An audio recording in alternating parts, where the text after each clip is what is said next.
to PSE's workshop on sustainability reporting, done in collaboration with the United Nations Sustainable Stock Exchanges Initiative, or UNSSE. Hopefully, this afternoon's session will give companies a better understanding and appreciation of sustainability reporting and how to adopt global standards when implementing the same. This afternoon's workshop will cover the IFRS Sustainability Disclosure Standards S1 and S2, and how these two interrelated standards can be used by listed companies to disclose to investors all information about sustainability-related risk and opportunities. While there are no official and specific regulatory guidelines on the mandatory use of these standards, we can be sure that these standards will be part of the regulatory landscape soon. The IFRS S1 and S2 standards were launched in June of 2023 with the goal of eliminating the so-called alphabet soup of sustainability and producing sustainability disclosures that are material to investors and are interoperable and comparable across companies and different markets. Our goal here at the exchange is to try and make the transition to IFRS smooth and easy for issuers who may be at different levels of readiness to adopt the disclosure standards. The team at the UNSSE Academy has developed 4 steps for us to consider when crafting our IFRS sustainability disclosures: prepare, align, implement, and communicate. I am eager for all of us to remember these steps this afternoon and embody them as we prepare our disclosures. Thank you for joining this afternoon's workshop. We will endeavor to bring more capacity-building activities such as this and utilize our network as members of the Net Zero Financial Service Providers Alliance and the Sustainability Working Group of the World Federation of Exchanges, among others. Again, thank you to UNSSE, the IFRS Foundation, and IFC for helping make this workshop possible. I wish you all a productive afternoon ahead.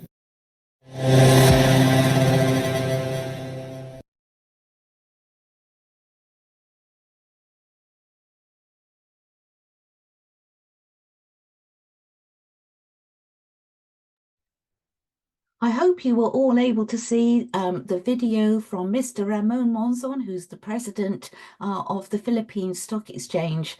And thank you very much to Mr. Monzon for recording those welcoming remarks for us.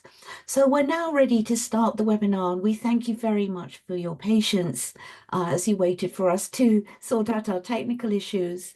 So this is a collaborative effort. As you can see, it's a demand-driven webinar. And thank you very much to all of the sponsors and supporters of this event, the Philippine Stock Exchange, the IFRS Foundation, the IFC and Bloomberg Philanthropies. And thank you to all of you participants for joining us. So we're going to move on now to a little bit of housekeeping, just to explain how the webinar will work today. So as you can see, you're all on mute, and I'm afraid we're unable to take any live comments from you today. But please do use the chat, which will be open to everybody. We'll be running some polls today and some different types of interactions with you, which we'll explain shortly. If you have any specific questions, please do use the question and answer box. There, if you put questions there, we have a range of experts I'll introduce you to who will be able to answer your specific questions. And by putting the questions in the Q&A box rather than the chat, we can keep track of what you're asking. And please upvote other people's questions if you like them. You can support those questions. So let's look at today's webinar. It's going to be a live webinar for 3.5 hours. As we said, there'll be live questions and answers throughout. You will be participating, we hope, very actively through our Menti activities, through the Zoom polls, and also through considering the homework that we're going to share with you, a homework exercise. The homework exercise is not compulsory at all. It's just been designed to help you develop your disclosure practices if you would find that useful. At the end of the presentation, we'll be telling you about the certification that you will receive, the CPD, by completing a feedback survey and hopefully doing the recommended homework as well. And homework takes about 1.5 hours to complete if you choose to do it. Today, hello everybody, I'm Lois Guthrie, a Senior Specialist at the Sustainable Stock Exchange, and I'm joined by my colleague Fiona Quinlan-Wells, who is a Senior Training Officer at the Sustainable Stock Exchange, and Fiona, I think, will be taking over from me in this introduction shortly.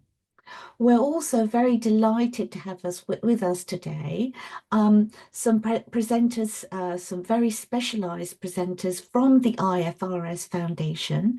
So we have Bella Cheng, who is a capacity building specialist at the IFRS Foundation and will be a fount of knowledge to present to us and help you with your questions. And our colleague Robert Swiatowski, a partnership manager in the capacity building team at the IFRS Foundation, who also has some great knowledge that he can share with you and he'll be presenting to us later. So let's think about the learning objectives we're hoping to help you with today. First learning objective is to understand the International Sustainability Standards Board standards. So we'll be describing the standards to you in detail throughout this presentation. The second thing is to understand how to use the ISSB standards, not just what they are, but how you can use them within your own companies, or if you are an investor looking to understand the information prepared according to the ISSB standards. Thirdly, we'll be looking in the homework exercise and throughout the presentation at identifying what steps can be taken to develop a disclosure plan that will support your sustainability reporting activities. So let's break this down, take it step by step. We're going to introduce you to these objectives using 4 training modules. The first, Prepare, is to help build upon what I'm sure many of you have in your existing knowledge banks.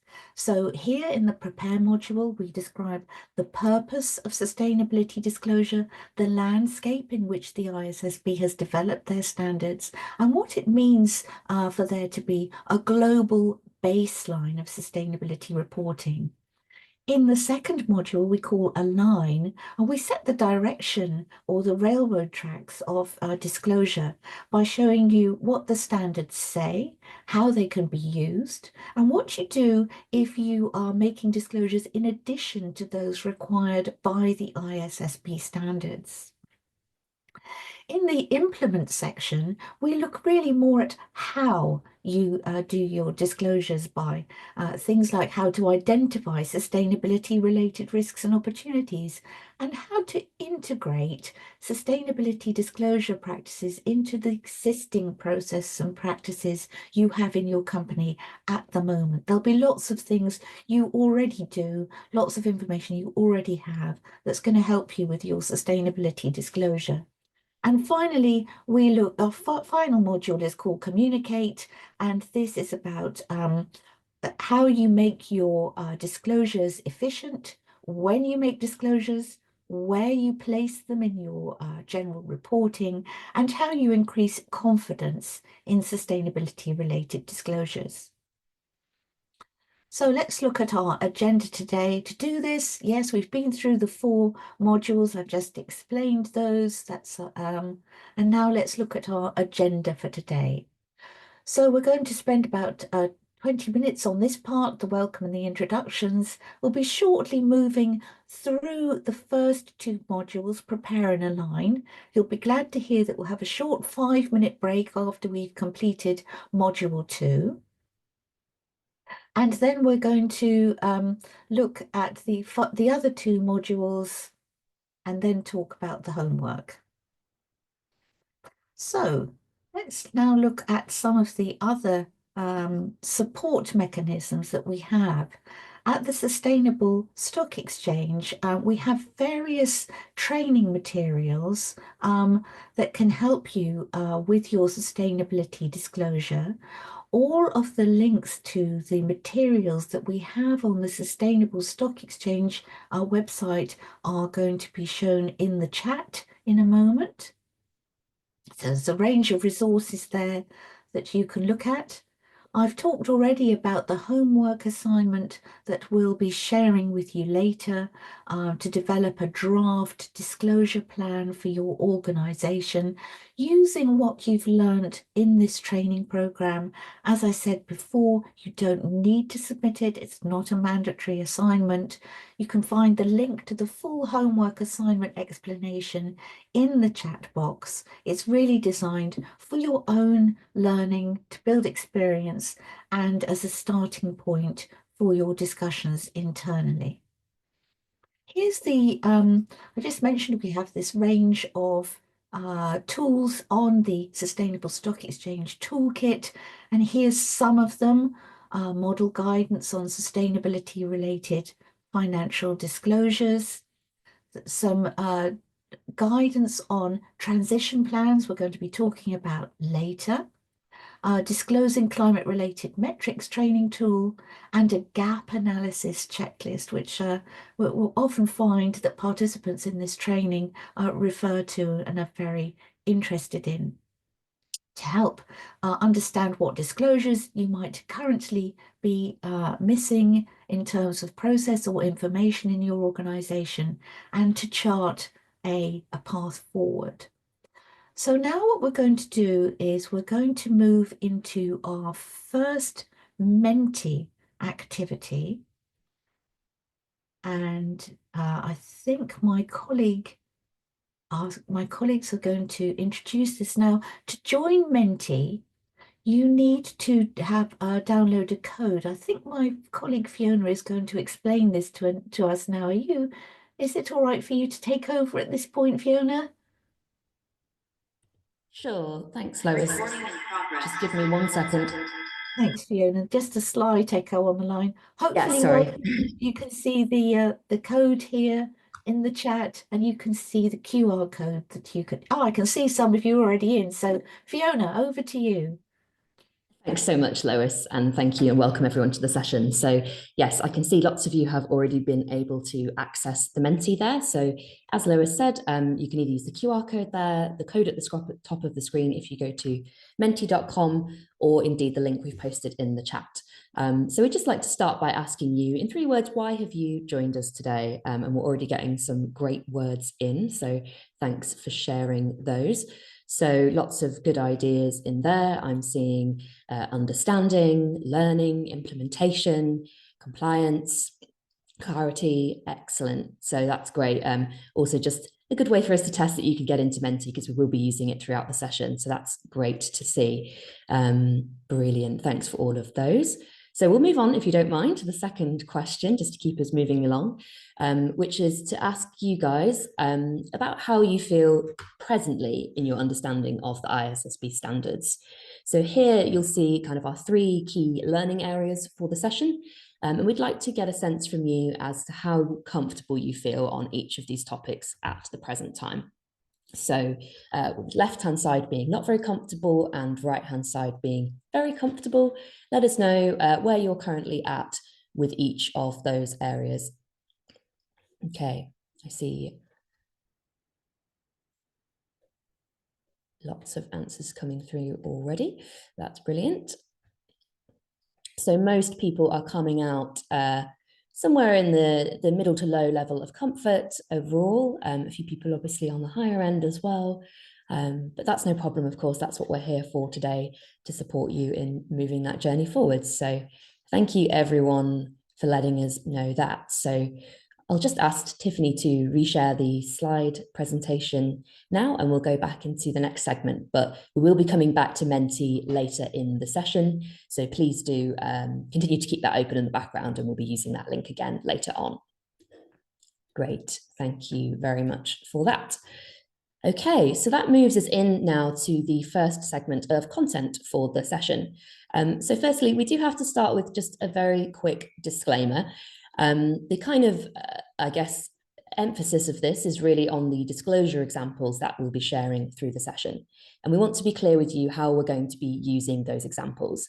They're very simply here to add some color to what we're talking about. Sometimes, seeing that real world example in practice can be helpful, but it isn't necessarily an endorsement or an indication that these examples are the correct or best way to report. It's really just to give you some inspiration to get started. So as we've got that out of the way, we're now moving on to our first content module. So the first area we'd like to start with today is all around building a solid foundation of knowledge. So here we're thinking about what you already know and what those standards, the ISSB standards, build on in terms of existing knowledge and frameworks. And so to cover this off, we generally like to talk about three important aspects: why disclose sustainability-related information, how the landscape of disclosure standards has evolved to reach the ISSB standards, and finally, an overview of the standards themselves. So we'll be working through those three areas in turn, with purpose, the case for supporting and progressing sustainability reporting, landscape, thinking about how we've evolved to the present day and how things are starting to simplify, and finally, the global baseline. So looking at the core concepts and requirements in the standards themselves and that baseline that they form. So to get us started with that, as you've guessed, we'll probably work through that in order. So we'll be starting with why. So looking at the drivers for disclosure, and in particular, the market drivers that are out there. So to help us with that, we'd like to start with a little poll to get a sense from you all regarding what your drivers are. So the first poll question is on your screen now, hopefully, and that shows you what are your reasons for disclosing sustainability-related information. So you can answer more than one if you have more than one reason. But take a second and let us know which of these are your key drivers for coming to sustainability reporting. So is it regulation? Is it sharing your management's objectives? Perhaps peer pressure or benchmarking against your competitors? Interest from your investors? Or maybe you have other reasons as well, and feel free to share those with us in the chat if you do. And of course, some of you we know will be just starting on your reporting journey. So if you're not disclosing anything yet as well, that's of course absolutely fine. Lovely, I see we have lots of responses through already. So I will give you one more second as I still see responses, and then I'm going to close the poll there and share the results with you. Okay, so quite strongly, we're seeing regulatory drivers really coming out as the top reason for many of you to be here today, which of course is very understandable. And then we have two kind of close secondary reasons relating to sharing your management's objectives. So of course, great to see you're recognizing those benefits of reporting beyond just meeting those proactive or sort of reactive requirements. And finally, we have investor interest as well for just over half of you. So yeah, a bit of a mix, but obviously clear to see that regulation is coming through as a quite strong driver there. So that's very helpful to understand. Thanks everyone for sharing with us. So you highlighted there, obviously, that many of you are seeing continued investor interest in these topics. And that is something that we would highlight generally globally as one of the key drivers. So more than 5,000 signatories representing 121 trillion US dollars in assets under management are now signed up to the UN Principles for Responsible Investment. So we can see that there's been real growth in that focus on responsible investing in ESG. So what's really driving this interest from the investor community? So what I think we'd like to highlight with this slide is really that actually a key driver behind this demand from investors is actually the financial effects of sustainability related risks and opportunities. So in this study of retail investors, which was completed by Morgan Stanley, it found that the top driver for at least individual investors driving their interest in sustainable investing was actually financial performance. So you can take a closer look at this study if you'd like in the link in the handout materials we've shared from our website. But we'll take a little bit more closely before we move on at what we actually mean by financial performance. So it's important to remember that today we're talking about disclosing financially material sustainability information. And so while we'll discuss in more depth in the workshop what the word material means, we want to be clear from the start what sort of financial effects investors are looking to have more information on. So we'll start with the effects on the company's performance. And this is often seen in the statement of profit or loss, so showing your income or revenue and your expenditure. And sustainability-related risks and opportunities can have a financial effect by changing the revenue mix or total mix of a company if demand for products and services change, or if production capacity is disrupted, for example. And we can also see substantial changes in expenditures if, for example, operating costs increase due to energy prices rising, or if there's a need to invest more in R&D to capitalize on sustainability-related opportunities. So you'll probably also hear us talk today about effects on a company's financial position. So let's also take a look at what that means. So we often see a company's financial position reflected on their balance sheet. And for example, a company might experience changes to the assets or liabilities on their balance sheet due to climate change or sustainability-related issues. We might see that there are changes to portfolio value.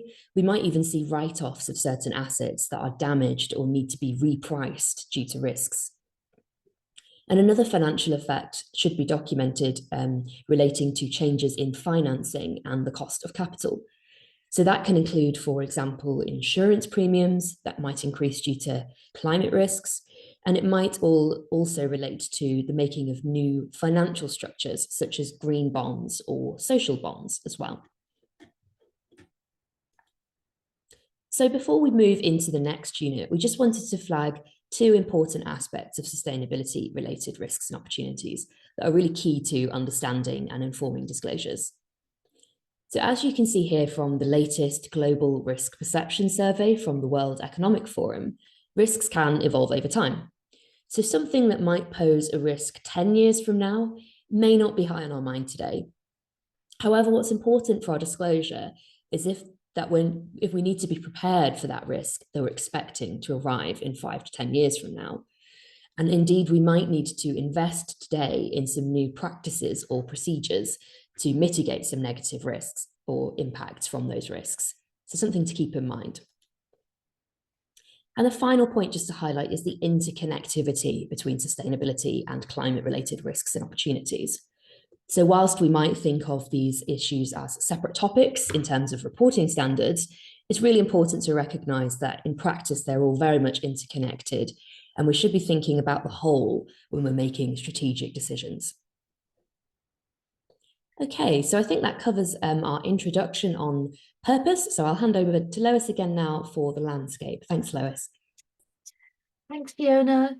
Oh, yes, Fiona's explained why the sustainability-related disclosure is important because of the risks presented from environmental and social degradation and because of investor interest. So now we're going to look at how the IFRS sustainability disclosure standards have been developed within the landscape of existing reporting standards. Before we do that, we're just going to have another Zoom poll. And in this Zoom poll, we really want to understand what frameworks you're currently using for sustainability disclosure. So please select as many as apply here. Are you currently reporting according to CDP, the Carbon Disclosure Project, the Global Reporting Initiative standards, the Integrated Reporting Framework, the Sustainability Accounting Standards Board standards, the recommendations of the Task Force on Climate-Related Financial Disclosure, or the UN Global Compact, or others. Please tell us about any other frameworks or standards you're using in the chat.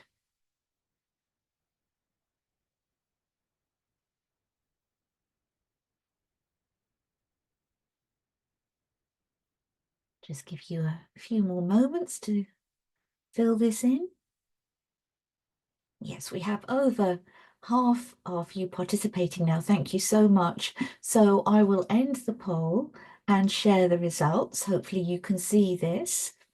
Hopefully you can see that the majority of you, 71%, using the Global Reporting Initiative standards.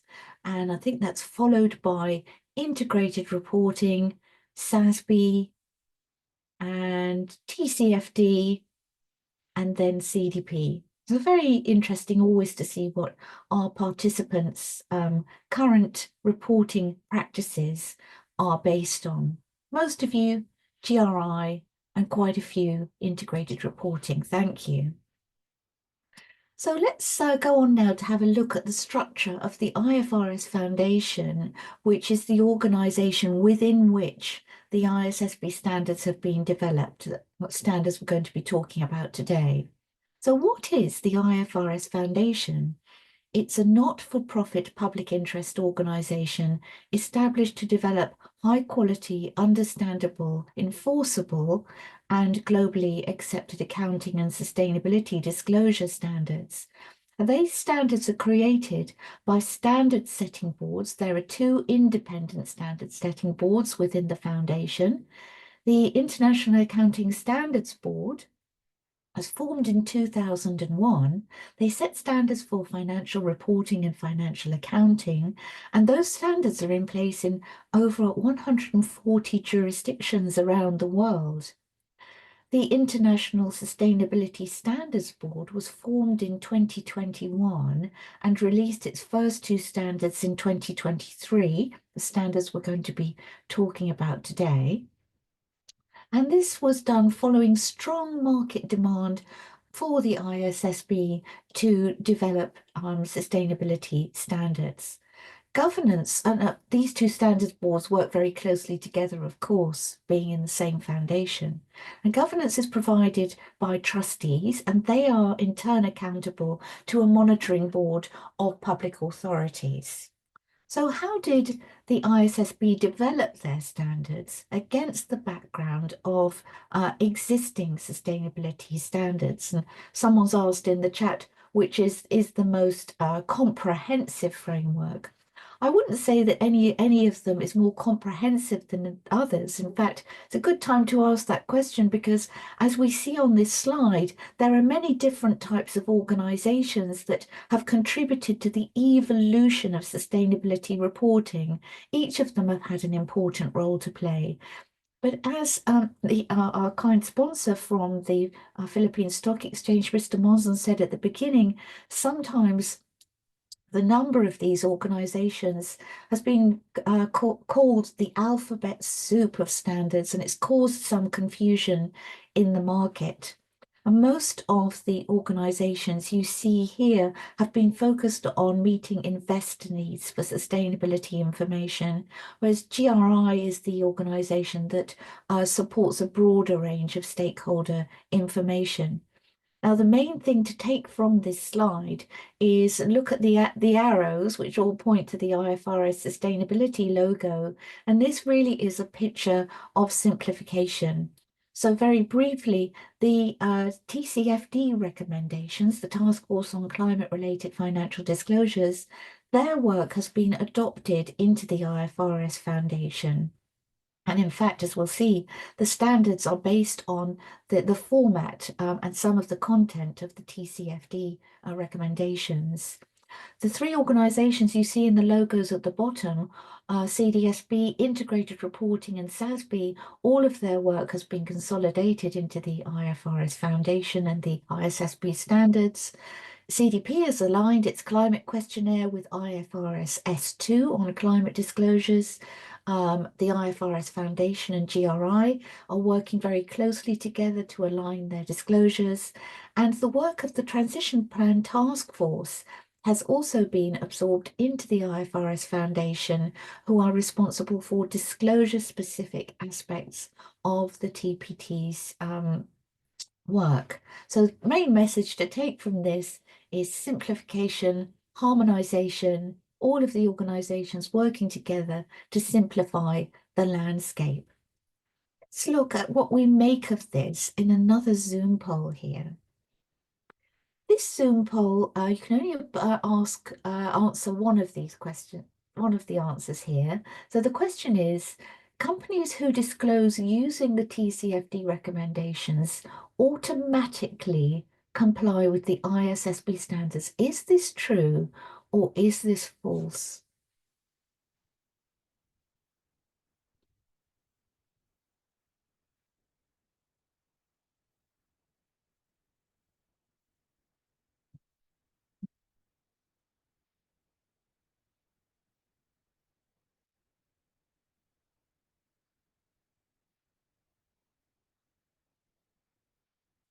Lovely. Good amount of participation here. Thank you for doing that. So let's end the poll and share the results. Now, most of you said false. 71% said false and 29% said true. So this is a wonderful answer. Those of you that said false were absolutely correct. We do ask this question to other webinars that we run with other audiences, and people rarely get this question right. So very well done to this audience. The answer is false.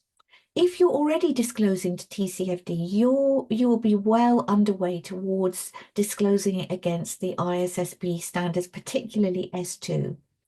But there are some more detailed requirements in IFRS S2. So it is in fact false. So very, very well done, everybody. So let's just have a look at that in a little bit more detail, just very briefly, because you all, I think you know the answer that I'm going to give you here. The TCFD's work, as I said, has been absorbed into the IFRS Foundation, and IFRS S2 on climate disclosure is based on it. But as you'll see in the document that you can find the link to at the bottom, there's a document being produced that shows the differences between the TCFD recommendations and IFRS S2. And they're differences to do with the fact that IFRS S2 uses different wording to capture the same information as the TCFD. Also that S2 asks for more detailed information. So it can be things like asking for details of the way in which carbon credits were used, for example, and there are some additional requirements too, and those additional requirements are to do with things like describing how carbon credits are used, for example. So I think I might have just lost presenter rights. Oh, no, I haven't. Oh, good. We are having a few technical problems today, participants, so thank you very much for bearing with us. I'm going to nearly end this little section just by describing one of the main objectives of the IFRS Foundation in their ISSB standards, which was to create a global baseline for sustainability, disclosure and information. And this global baseline is to enable comparable and consistent sustainability disclosure across global capital markets. And the global baseline is set by the standards that the ISSB issued in June 2023. Now, there's been great support for this global baseline. IOSCO, which is the International Organization of Securities Commissioners, has asked that its 130 members consider how they can incorporate the ISSB standards into their regulatory frameworks. There's work going on at the International Auditing and Assurance Standards Board to develop an assurance standard on sustainability information. And some of you might have seen that the IASB has recently approved that. As part of its regulatory implementation program, the IFRS Foundation is supporting multiple jurisdictions around the world with planning and preparation for both voluntary and mandatory adoption of the ISSB standards. And the foundation is also talking to stakeholders around the world who are supporting voluntary disclosure. Now, we just skipped over one slide here. I'm going to go back to, which explains a bit more about the global baseline. We know what it is. It's there to support a common language for disclosure, and we know it's got a lot of support. But what is it designed to do? Well, the little symbols on top of the blue box tell us that it's designed for building blocks to be added to that global standard. And those building blocks can be jurisdiction-specific requirements set by policymakers within particular jurisdictions, or they can be disclosure requirements designed to meet broader multi-stakeholder needs. So you've got the baseline, building blocks can be added to it for different information needs and different audiences. So that brings us to the conclusion of our introduction, and I'm going to hand over to Bella now to take us to look at an overview of the two standards. Over to you, Bella. Thanks, Lois. Hello, everyone, and good afternoon. Now we've talked about the business case and the market case for sustainability reporting, the evolution of the landscape, and how it is being simplified and rationalized. Now let's introduce IFRS S1 and S2. As we start, it's important to know that there are some key terms that should be understood. You can find the definitions in your handout, but I wanted to briefly mention them here. First, we will be saying the phrase sustainability-related financial information quite a lot. This can refer to a broad set of issues, including climate, nature, or biodiversity, human, social, or others. And sustainability-related financial information is information about a company's sustainability-related risks and opportunities that is useful to investors in making decisions about providing resources to the company. And sustainability-related risks and opportunities are those that could reasonably be expected to affect the company's cash flows, access to finance, or cost of capital. It could affect the company's prospects. We will also often refer to general purpose financial reports, which includes a company's financial statements and management commentary. You might know this as a management report, management review, or strategic report. Some regulators require specific disclosures in certain parts of general purpose financial reports, so we use this generic phrase throughout. Okay, anyone familiar with TCFD will recognize the same four core pillars or content areas for the ISSB standards. These are governance, strategy, risk management, and metrics and targets. For each core content area, there are a set of key disclosures to be addressed, and the standards provide very detailed guidance on these requirements. We will discuss each of the four content areas today, but I encourage you to download the standards as part of your homework assignment. Let's start with IFRS S1, or to give it a full title, General Requirements for Disclosure of Sustainability-Related Financial Information. IFRS S1 sets out general requirements for the content and the presentation of sustainability-related risks and opportunities.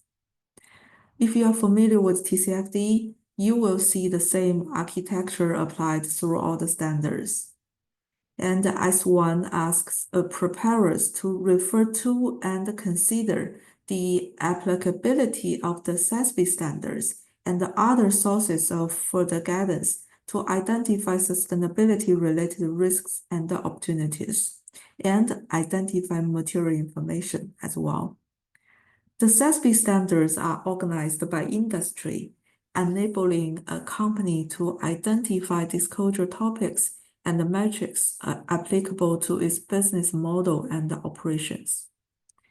Finally, the standards can be used in conjunction with any accounting requirements. The scope of S1 is all sustainability topics except for climate, which is covered by S2. The second standard, S2, focuses on climate disclosures, building on the same foundations of S1. For example, it fully incorporates the recommendations of TCFD, and it also sets out the requirements for a company to disclose material information about its climate-related risks and opportunities. And also it requires the disclosure of both cross-industry and industry-specific information. In terms of climate-related risks, these include both physical and transition risk, which we will come back to later. Other specific climate-related disclosures are required, for example, on scenario analysis and GHG emissions. Preparers must also refer to and consider the applicability of the industry-based guidance on implementing IFRS S2. As we've said already, this is organized by industry, enabling a company to identify climate-related disclosure topics and metrics applicable to its business model and operations. S1 and S2 are not standalone standards. They are a package and must be applied together. Even when a company is reporting only on climate-related risks and opportunities, the company must apply both IFRS S1 and S2. This is because S1 sets out general requirements or parameters for the type of the information that needs to be provided in order to be decision useful for investors. S1 also explains the concept of materiality and how companies identify material sustainability-related financial information. Next, let's consider some of the conceptual foundation that underpin the ISSB standards, which might be new to anyone without an accounting background. These concepts help us to understand how best to disclose information in order to meet the requirements of the ISSB standards. To start with, companies must fairly present a complete set of sustainability-related risks and opportunities. And the fair presentation also requires disclosures to be faithfully represented. To achieve this, companies shall provide a complete, neutral, and accurate depiction of sustainability-related risks and opportunities. The reporting entity concept requires the organizational boundary for sustainability-related financial disclosures and the financial statements to be the same. Another important concept is connected information. We saw earlier when Fiona explained how different risks are often interconnected. The ISSB standards require companies to clearly identify key connections, such as those between risks and opportunities, connections between the four content areas, and connections between sustainability-related financial disclosures and the main financial statements. Now it's time for an example. Over to you, Lois. Thanks, Bella. Yes, before we go into the example, just to remind you of what Fiona said earlier about the disclaimer. Any and all examples we give you are just there for inspiration. Many of the examples we're showing you were actually prepared before the ISSB standards were released. So they just illustrate certain things to you about what we're describing. So this example is from BHP's 2023 annual report, and BHP is a global mining company. And this is an example about connecting pieces of information. So there's lots of things you can connect, but in this case, we're starting with the knowledge that this company has a decarbonisation program. So they've set out some group pathways to a net zero trajectory. So knowing that they've got this decarbonisation strategy, there are three things that the company is telling us here in this extract that are being connected. The first thing is that they're connecting the decarbonisation strategy with their investment processes and decision making. So in the first paragraph, BHP says, all investment decisions consider the quantity of greenhouse gas emissions associated with the project, the cost per tonne of CO2 equivalent associated with the project, and the alignment with the group pathways to a net zero trajectory. So first connection, the decarbonisation strategy and the investment decisions.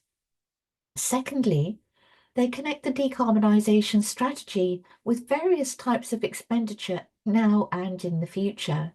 So you can see how much was spent on operational GHG emissions reductions in 2023. This is $122 million US, but we can also see in the third paragraph what the company anticipates spending until 2030, and that's another US dollars 4 billion.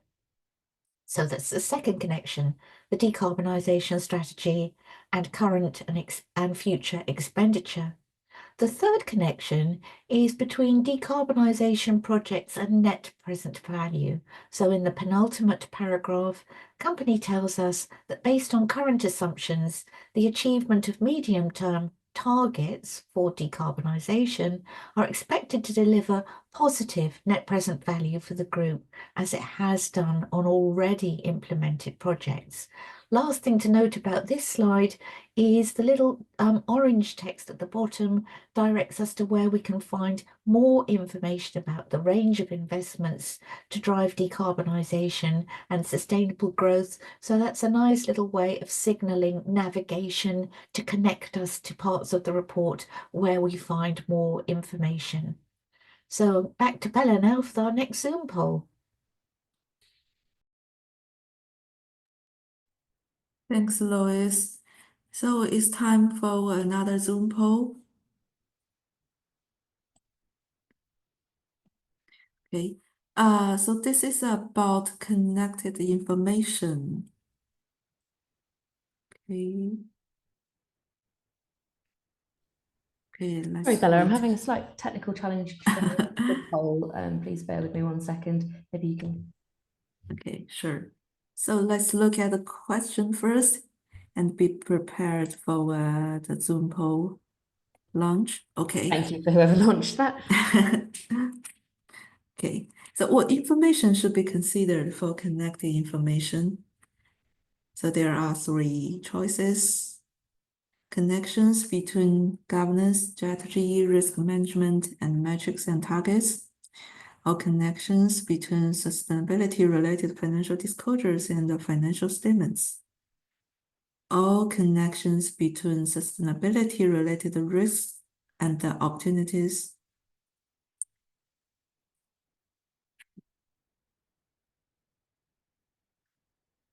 Okay. Sure.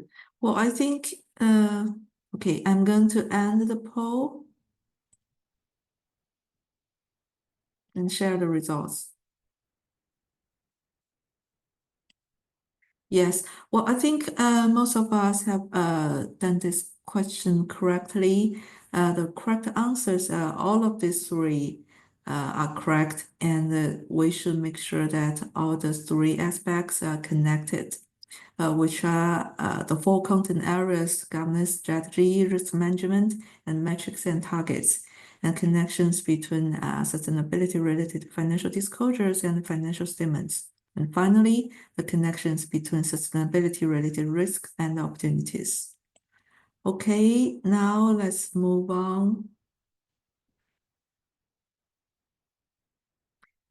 Yes, finally, the standards are built on the concept of materiality as defined by the IFRS Foundation.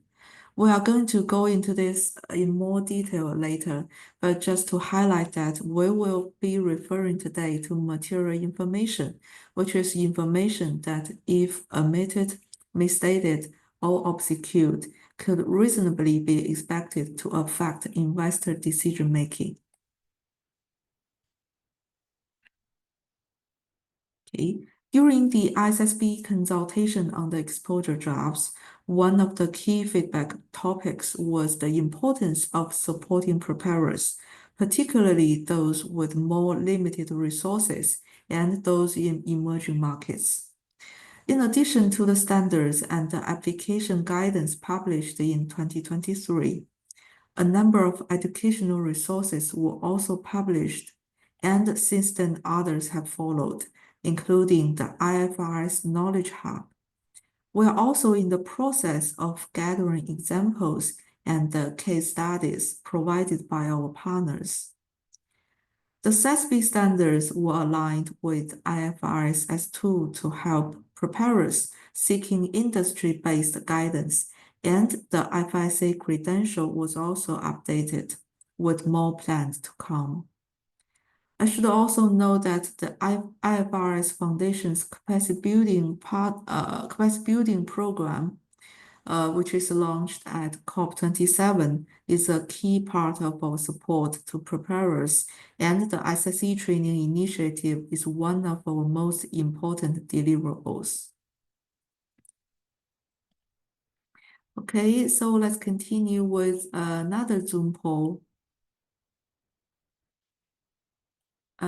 Water is a vital input to our business, but the ISSB standards do not currently have a specific standard on water. What do you do? Just we know that this is a single choice, so only one answer is correct.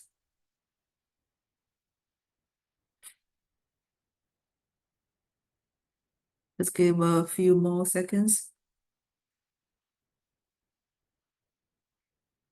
Okay, half of us have participated into this Zoom poll, and I'm going to end the poll. Okay, and share the results. Yes, I think most of us are smart to choose the correct answer. The correct answer is B, consult the sources of guidance listed by ISSB. Just remember that I mentioned earlier that the IFRS S1 says we should refer to and consider other sources of guidance. So this is the correct answer. And apparently, option A is wrong. Do not disclose anything about water. This is wrong because water is a vital input to your business, which means information related to water is material information for your sustainability related disclosures. And maybe you think the option C and D is helpful, but for this question, the correct answer is B. Okay. So now I'm going to hand over to Fiona for the Module 1 summary. Thank you very much, Bella. Apologies. Brilliant. So I think, as Bella said, that brings us to the end of our first module. So we'll take a couple of minutes just to quickly recap on what we've covered. So firstly, we talked about the purpose of reporting. And a key takeaway we hope you'll come away with on this is that there are many important benefits of reporting, both internally and externally. So if you're not aiming to make good use of that data that you're collecting to improve your own strategic decision-making, then that's really a missed opportunity. If you also have operations in hard to abate or high impact sectors, your competitors could already be disclosing risks and opportunities to your investors. And that's going to then leave you potentially lagging behind them in the views of your investors. We then looked at the evolution of disclosure standards, the formation of the ISSB, and the aim to simplify the landscape. And when you're thinking about other voluntary disclosures, you shouldn't see them as competing with the ISSB standards, but rather building on top of them. And finally, we introduced the standards and the important concepts you need to understand in order to use them correctly. And a key point I want to reiterate here from what Bella said is that the standards and guidance that come with them are designed to meet the needs of investors.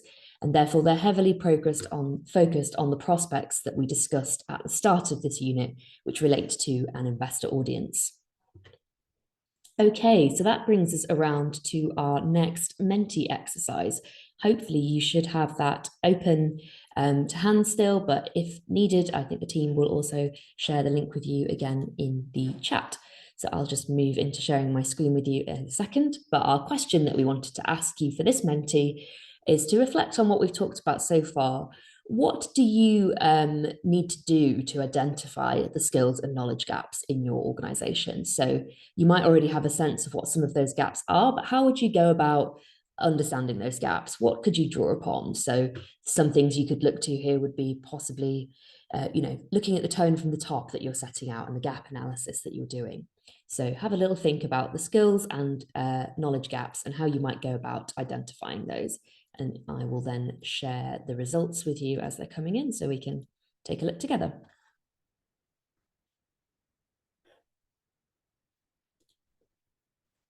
Okay, so I see a couple of you have already made it in, and that's just brilliant.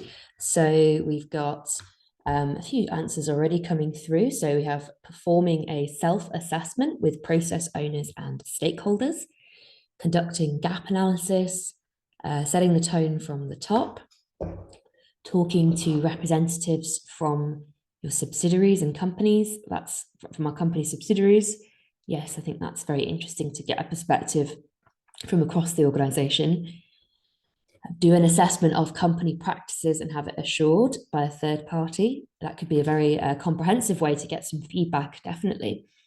Conducting training, yes, exactly. So perhaps as we're here today, obviously doing the training, but also maybe doing a train the trainer with your colleagues and bringing them into the loop as well.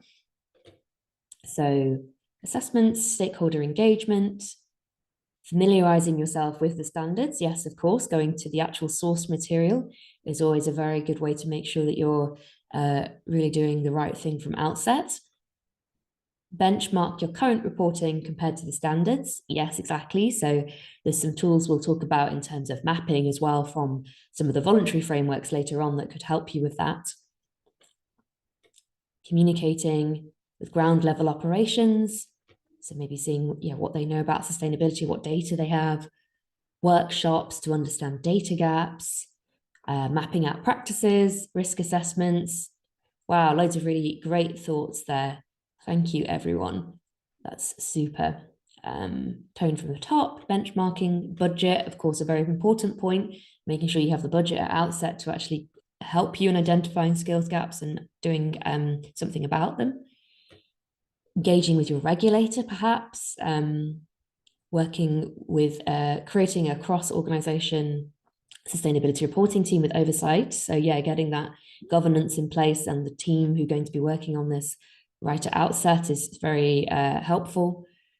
Knowledge assessments, brilliant. Lots of really good ideas there. Thanks, everyone. So I'll leave those just coming in the background in case you want to keep having a look through those. And then I will return to the presentation.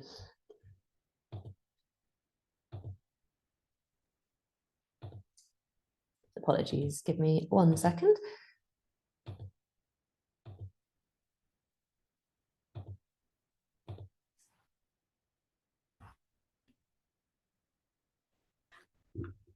Okay, So that then brings us to the end of our first module. So I'll hand back over to Bella, who'll take us through module 2 to start with. Thanks, Bella. Thank you, Fiona. And now that we have introduced the initial concepts, let's dive into how to apply the ISSB standards, taking into account additional disclosures, including any relevant geographical or sectoral requirements, as well as peer practices and your leadership's objectives. In order to understand how to ensure your disclosures meet global standards, we will look at 2 key concepts in this unit. The first and the main focus of this unit will be on how to apply the ISSB standards to achieve a global baseline for disclosure. Once we cover that, we will also discuss how additional disclosures fit. Okay, to begin, let's focus first on how to apply the ISSB standards as the global baseline. Let's get started on the first core content area, governance. This includes aspects that relate to the governance body in your company and how management is applied. For each of the core content areas, we will discuss questions that you could ask in your company to start identifying the information that will support some of the disclosure requirements, for example, as part of a gap analysis. So if we look at the governance and the management requirements, we can see that there are several that are fairly qualitative. For example, which bodies are responsible for the oversight and the management of processes, controls, and procedures of sustainability-related risks and opportunities? And for example, is management responsibility delegated to a specific role or committee? And also, how and when do they get informed about sustainability-related risks and opportunities, and how these issues inform strategy, decision-making, and risk management. This could include setting targets to manage sustainability-related risks and opportunities. Whether progress against these targets links to executive remuneration. For more information, you can make use of the ISSE checklist tool, but remember, it's not a replacement for reading and using the full ISSB standards. Okay, let's take a look at an example. I'm going to hand over to Lois. Thank you, Bella. And this is an example of the way in which AIB, which is a high street bank in Ireland, describes their governance model. It's from their 2022 annual financial report. Sorry, I'm just going to remove my yes, it's from their annual report. And it shows that they have 3 committees. They have the Board Risk Committee, the Sustainable Business Advisory Committee, and the Board Audit Committee, each of which has different responsibilities in relation to the governance of sustainability issues. So the Risk Committee, of course, focused on the risk, and the Business Advisory Committee is looking at the development and safeguarding of the group's social license to operate, as well as its sustainability disclosures. And the Audit Committee, of course, responsible for the quality and integrity of the group's accounting policies. Now, you'll see that these 3 board committees are supported by executive committees on risk, sustainability, and disclosure. And that at the bottom, we see the so-called 3 lines of defense model, where the company looks to management and internal controls, to the functions within the group on finance, security, risk management, quality inspection and compliance, and then lastly on internal audit, all as support mechanisms for the governance processes. So that's the way AIB describes their governance model in 2022. Then let's have a look at an example from Toyota's 2023 Sustainability Data Book. I'm sure you all know Toyota is a car manufacturer. This example comes from their TCFD disclosures, so that's why they're focusing on the governance of climate-related risks and opportunities. But there's three things to note here. First of all, that the information tells us about the role of the board. So what is the board actually required to do? What are their duties? They deliberate and supervise strategies, action plans, and business plans, and they monitor progress towards targets addressing climate issues, amongst other things. Secondly, we see what has this board done to inform strategy. So we see that the governance mechanisms that the company has in place are used to formulate long-term strategy, including their Toyota Environmental Challenge 2050, and in formulating and reviewing the medium to long-term targets and action plans. So the board very much involved in strategy. Thirdly, we see what actions the board has taken. So what decisions has the board made and when? So we can see that the board has reported on and approved the identification of carbon neutrality as a key matter in relation to climate change and the development of a plan to transition to carbon neutrality by 2050. And they've also made resolutions and decisions about the level of investment they should make in battery-related electric vehicles. So 2 examples there on governance, and Fiona's now going to take us through the strategy core content component.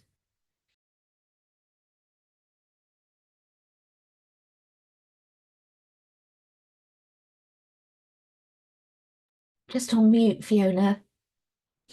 Apologies, Lois. Thank you for that. Thanks very much for those examples. We hope that that really helps to bring governance to light and make it fairly clear. So we'll now look at the next core content area, which is strategy. So strategy has quite a few more disclosures to include than governance, but it's also really where companies can see the benefits from sustainability-related opportunities and better risk management as well. So as you can see here, there are 3 high-level areas that we focus on in the strategy content area. And those are risks and opportunities, effects, and resilience. So we'll take each of those in turn. But before we do, we wanted to just pause on a few questions. So IFRS S1 and S2 disclosures on strategy are designed to enable users of general purpose financial reports to understand a company's strategy for managing sustainability related risks and opportunities. So if we look at the requirements first related to sustainability related risks and opportunities, here are some of the questions that you'll want to be asking internally. So when disclosing information about risks, information required includes a description of the effects, the time horizons under which those effects are expected, and keeping in mind there that the financial effects can occur before the risk or opportunity materializes, or indeed after, and may change over time. The last 2 questions on this list in particular look at climate. So this aligns with the requirements from the S2 standard. So for example, investors also want to understand what types of risks and opportunities we have, and we often see companies using the categories that have been identified by the TCFD here. So that's physical risks and transition risks. And both standards include guidance to support companies to identify and disclose those risks and opportunities. For example, recommending using industry-based guidance and the ISSB standards, as we referred to already. So again, let's have a look at an example to see what this looks like in practice. So here, this is from the Goldfields Integrated Annual Report, who are a diversified gold producer with mines in various countries. In the extract on the slide, we can see which risks the company has identified, how they've identified them using a prioritization matrix, and also how the risks align with their strategic priorities and what mitigation actions they're taking. So there's a lot of information kind of conveyed in one visual way here. Oh, excuse me, I think Slides had a little life of their own, but there we go, we're back.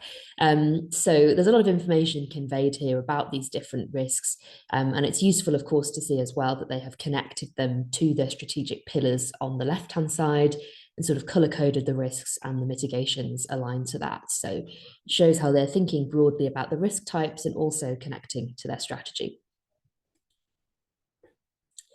So another aspect of risks and opportunities identified as having a potentially financial material effect that would need to be disclosed brings us back to what we're talking about at the beginning, which is time.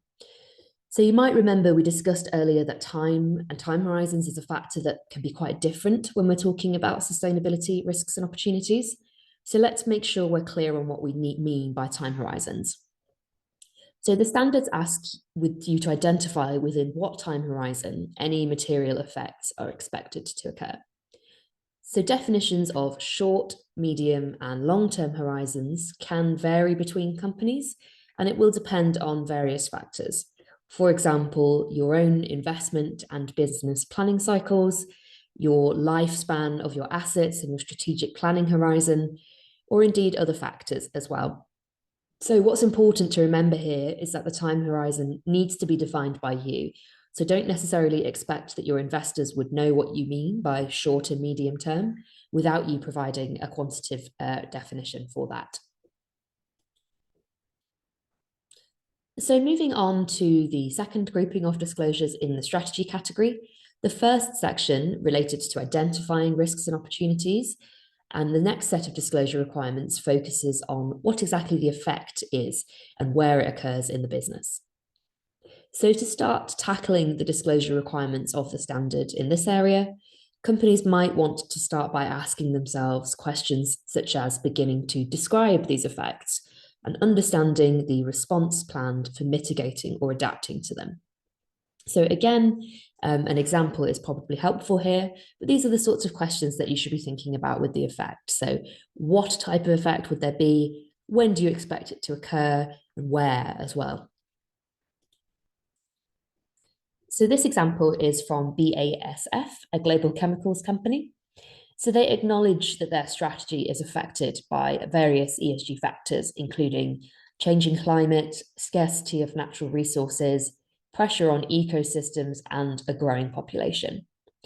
And as we discussed from that first set, they have been able to identify the risks and opportunities that are particularly relevant for their business. And here they're looking at the effects of those risks in different areas. They say that their business in the chemical sector has a key role to play in addressing the challenges they've identified. For example, through innovation, through more efficient use of raw materials, reducing waste, and enabling healthy food production. So as well as the changes that they're hoping the chemical sector can offer society and to respond to these challenges, the company itself is also going to undergo or need to undergo profound changes. And these transformations will need to be seen along its value chain. And as they show in this excerpt here, we see where in the company's supply chain products and production operations will be affected. So it's quite useful that they have broken out this sort of detail across their supply chain, their production, and their products. So sometimes one of the obstacles that companies face when they're reporting on these effects, however, is what sort of detail they should be disclosing. And in the example that we just looked at, we were showing you mostly qualitative disclosures and descriptions. But what about quantitative information? So a company is required to disclose both quantitative and qualitative information about the financial effects of the risks and opportunities. However, the ISSB standards also set out criteria for when only qualitative information is required. So using qualitative information for the financial effects is permitted if a company can't separate the effects of a climate-related risk or opportunity from other effects, if there is a high level of measurement uncertainty, and additionally, if the company doesn't have the skills, capabilities, or resources to provide that quantitative information. So that brings us then to the last part of the strategy component. So the first part was looking at risks and opportunities that are going to affect the reporting company. The second at what the effect is. And now this group of disclosures looks particularly at how the company is prepared for uncertainties and ensuring its resilience to the future. So this really gets into the practices and processes that a company has in place to assess its own resilience and make strategic adjustments when needed. So disclosures here include information on what types of resilience assessment have been used and how scenario analysis in particular has been employed. And at the heart of it, resilience disclosures ask the company to consider particularly the assessment of climate resilience and the inputs and assumptions that have been made into that assessment.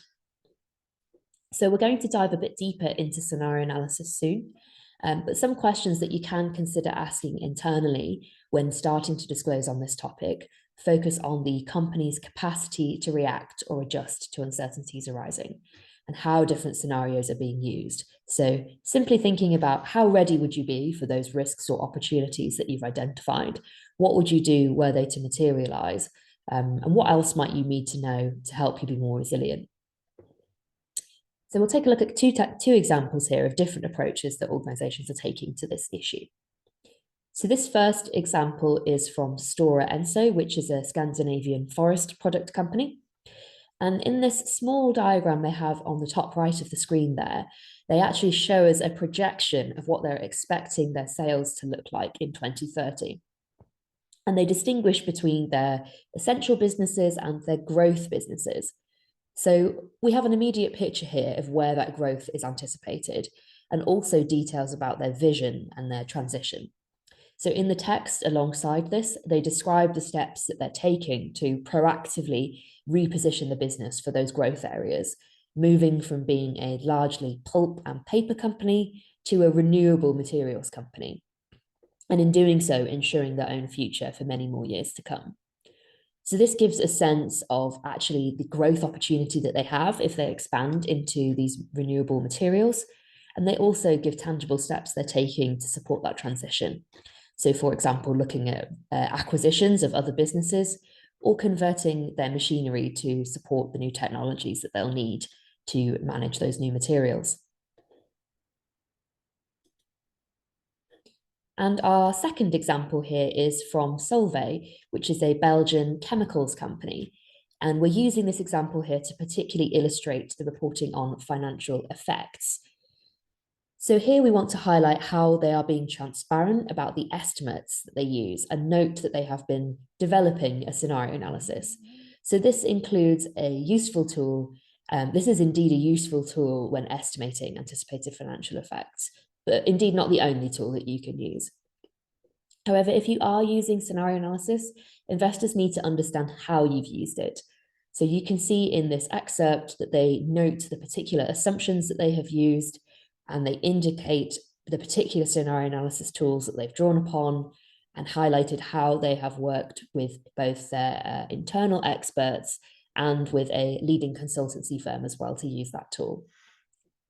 And then in the second part of the excerpt, which you can read in a little bit more detail in the handout, as I appreciate it's probably a bit small, they go into particular detail about the main conclusions of their scenario analysis for one of their business units relating to soda ash, which is a ingredient that goes into many different products such as windows, batteries, etc. And so here, Solvay have actually analysed, out to 2030, 2050, how do they expect their pricing to be affected by changes in energy prices, changes in costs of raw materials, etc., under different climate scenarios. And so this shows really how they're considering their resilience to those different pathways and thinking about what the potential actions they should put in place to allow them to adapt to different plausible futures. Okay, so that brings us round to another Zoom poll just to test your thinking again. So we will be launching that shortly, but I'm sorry, team, I seem to be having the same technical problem as before in being able to launch. Thank you very much, whoever helped with that. So the poll question we have here is that a company may choose to disclose only qualitative information and or combined quantitative information about current and anticipated financial effects when. And so please select which of those you think is correct, and you can pick more than one. So either we have if they cannot separate the effects of climate-related risks or opportunities from other effects, if there is a high level of measurement uncertainty, or finally, if the quantitative information sheds a negative light on the company. So just take a moment to let us know which of those you think is correct. And I see lots of you have already been doing so, so that's brilliant.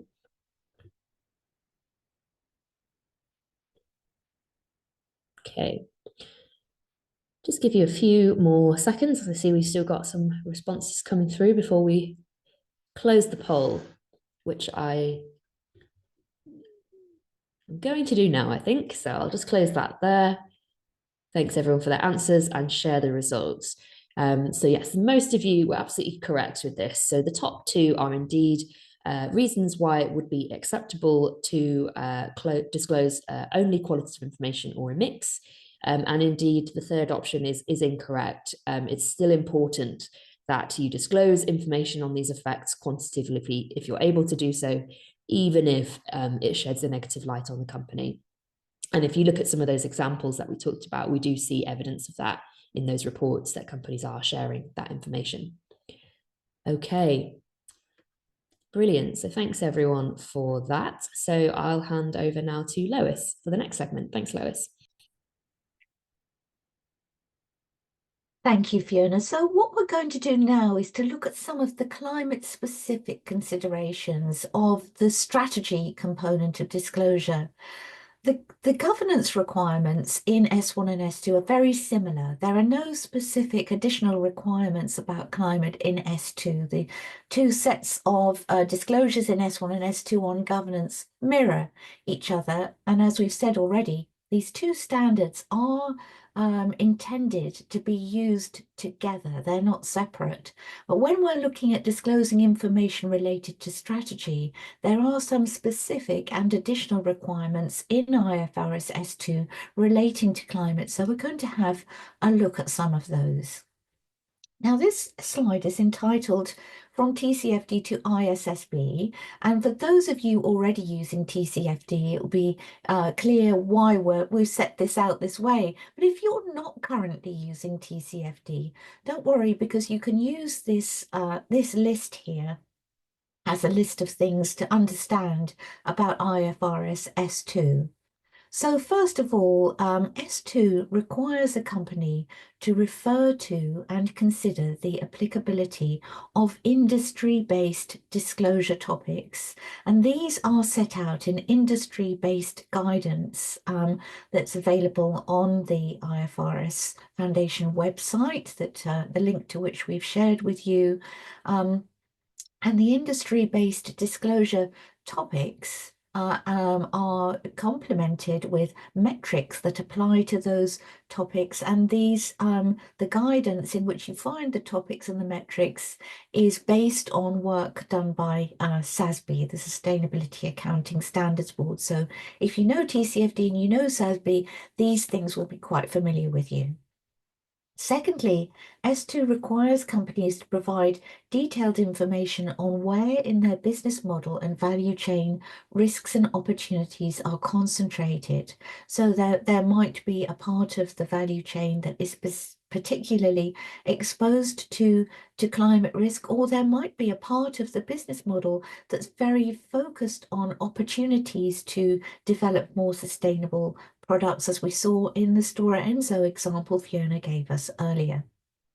Thirdly, the companies are required by S2 to provide detailed information on the effects of climate-related risks and opportunities, including how the company has responded to or plans to respond to the risks and opportunities it's identified, and also to disclose details of any transition plans it has. We'll come on to describe that in a moment, and also how the company plans to achieve any targets that it's set related to climate change.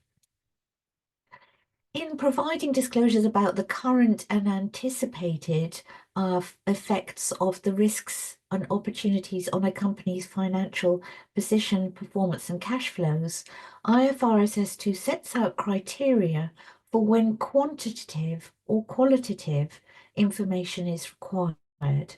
So the standards sort of recognize, and the ISSB recognizes, it can be difficult to provide quantitative information. So you'll find in S2 details of the circumstances in which you only have to provide qualitative information about these effects. So that includes, for example, when a company cannot separately identify the effects of a particular risk or opportunity, or where the level of measurement uncertainty is so high as to mean that the information wouldn't be very useful.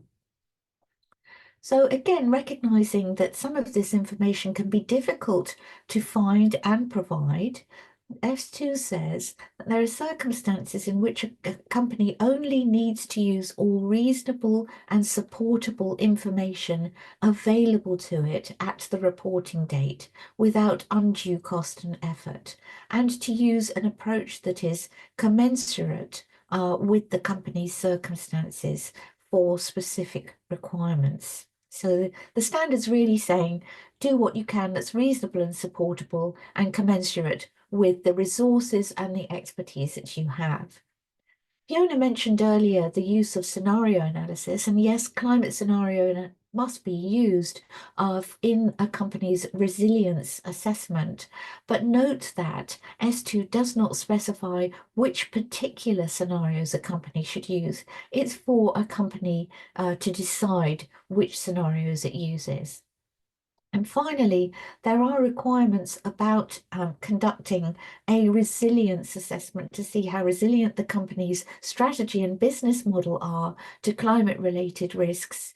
And included in those requirements, the company must disclose any significant areas of uncertainty that the company has considered in its assessment, what the company's capacity is to adjust and adapt its strategy and business model over time, and of course, details of how and when and which climate scenario analysis was carried out. Somebody's asking in the chat, is there a cost associated with transition from TCFD to ISSB? I hope I've understood your question correctly. There should be, because there should be minimal cost. It's not set out anywhere what the costs would be, but because the two sets of requirements are very similar, hopefully, well, the intention is that there should not be significant additional reporting burden. Let's move on now to look at one of the other particular aspects of the S2 requirements on strategy, so the climate-specific requirements on strategy. So S2 requires a company to disclose details of any climate-related transition it may have. So there's no requirement in the ISSB standards for a company to have a transition plan or to prepare one. But if a company does have a climate transition plan, then it must disclose details. Now let's first think about the definition of transition plan. S2 says that a climate transition plan is an aspect of the company's overall strategy that includes targets, actions, or resources for the transition towards a lower carbon economy, including, for example, greenhouse gas emissions reductions plan. So this can include also targets or resources for the transition to a net zero economy, another way of putting it. So as an aspect of the company's overall strategy, the transition plan should, of course, be aligned with the overall strategy, including the business case and motivation for the transition. And this alignment with the overall strategy ensures that the levers used for decarbonisation are those most economically and technologically feasible for the company. The transition plan should also be aligned, or could also be aligned, with external goals set by science. So including what science says about the requirements for net zero to be achieved, or how carbon neutrality or the Paris agreements are to be achieved, or how they're explained in terms of science. does the transition plan align with that?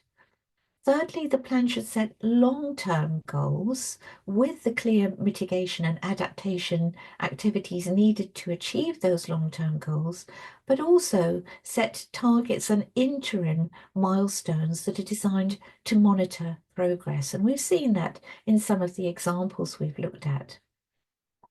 The transition plan recognises, of course, that the way in which the transition will unfold has many uncertainties associated with it in terms of the timing and effect and the way in which different risks will manifest.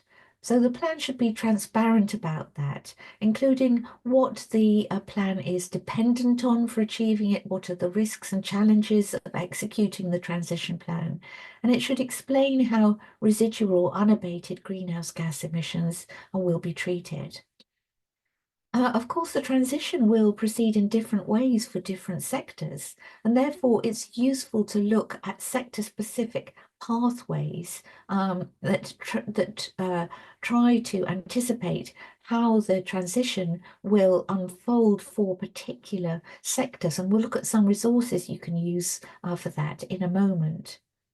And finally, the transition plan and those who develop it should consider how it will be evaluated by the readers, including investors and others, and ensure that the transition plan has the hallmarks of credibility. There are various organisations that set out these hallmarks, including CDP, so it's important to take those into account as well. Let's have a look for a moment at some of the resources that can help you with transition plan. There are lots and lots of resources, and these really are just a few. We can only share a couple with you during this webinar. We're going to share a link. We have already shared the link to you to our transition plans toolkit. So that has other resources referenced in there.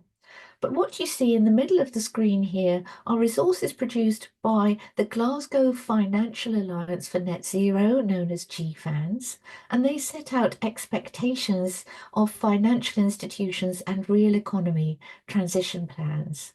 You'll see that there's also some sectoral pathways, in particular here for financial institutions, setting out how the transition might proceed for financial institutions. On the right-hand side of the screen, you see the disclosure framework produced by the Transition Plan Task Force. And as we saw earlier, the TPT's work has now been taken over insofar as it relates to disclosure by the ISSB. And this disclosure framework sets out disclosure requirements on transition plans, but the TPT has a huge range of other resources, including sector-specific information, well worth looking at if you're designing a transition plan. Just to end, the triangle that you see on the left is designed to show that each of these organisations, GFANZ and the TPT, they build on and help companies disclosing details of their transition plan according to ISSB standards. All of these different resources are mutually supportive and provide further depth and detail for preparers and users.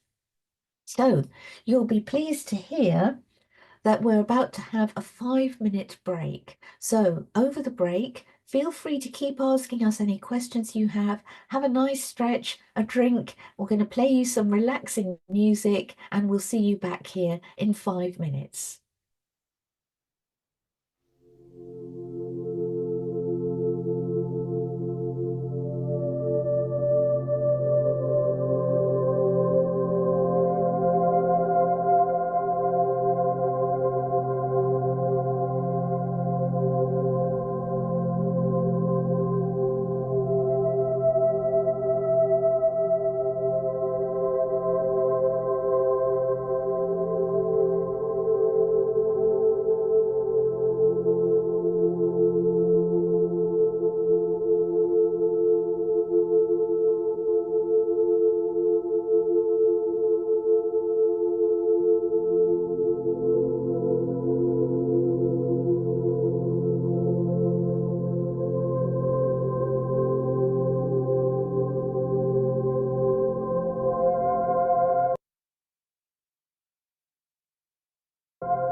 Welcome back, everybody.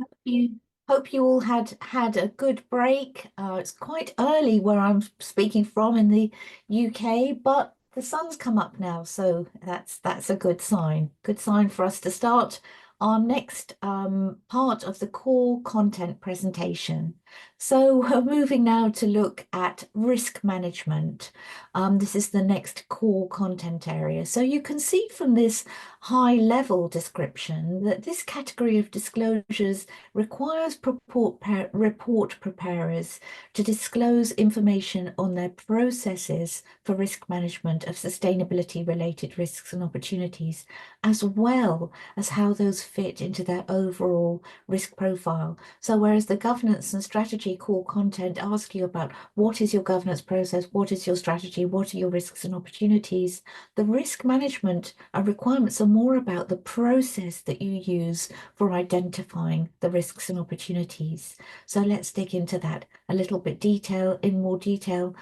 You'd have to ask yourself, what processes and policies are you using to identify, assess, prioritize and monitor sustainability-related risks and opportunities, and how and whether they're integrated into the risk management process. So you might start asking questions internally about what are the inputs and parameters used for risk management, and are they suitable for risk management of sustainability related risks and opportunities, which might unfold over a much longer time horizon than other types of risks.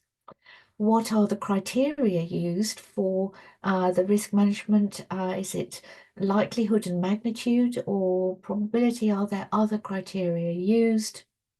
And also, how have any of the processes changed since the last reporting period?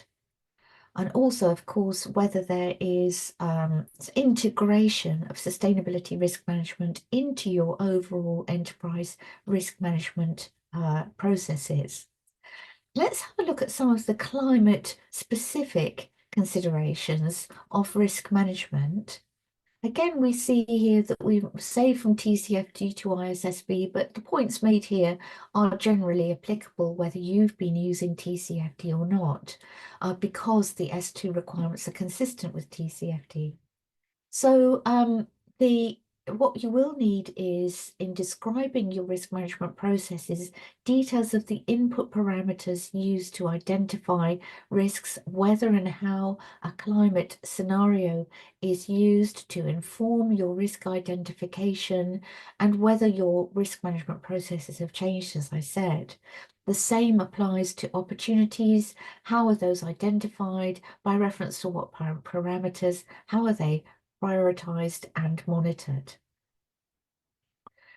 So now moving on to think about climate-related risks specifically, what we have in IFRS S2 is a definition of climate-related risks that you'll find in the appendix to S2 in detail. So there are two types of climate-related risks we find defined there. Transition risks that arise from efforts to transition to a lower carbon economy, and these are often categorized as policy and legal, technological, market and reputational risks. So we see examples of some of those types of risks in the middle of the screen here.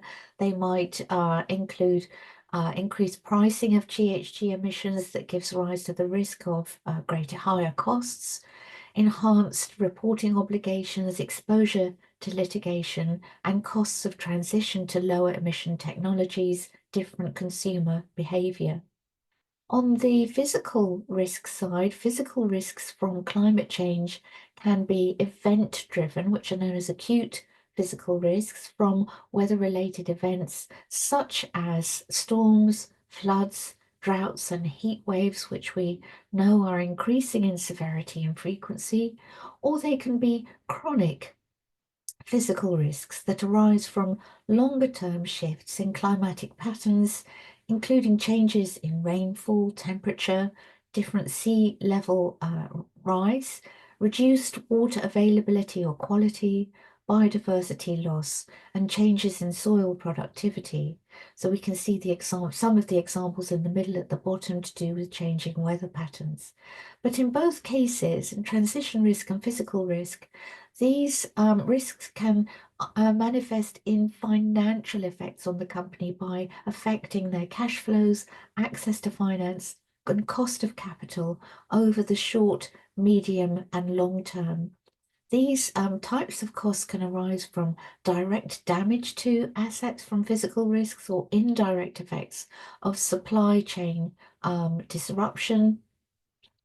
The financial performance could be affected by changes to resource availability and price, and even changes in employee health and safety, perhaps for workers in construction who are unable to work outside during the most extreme heat.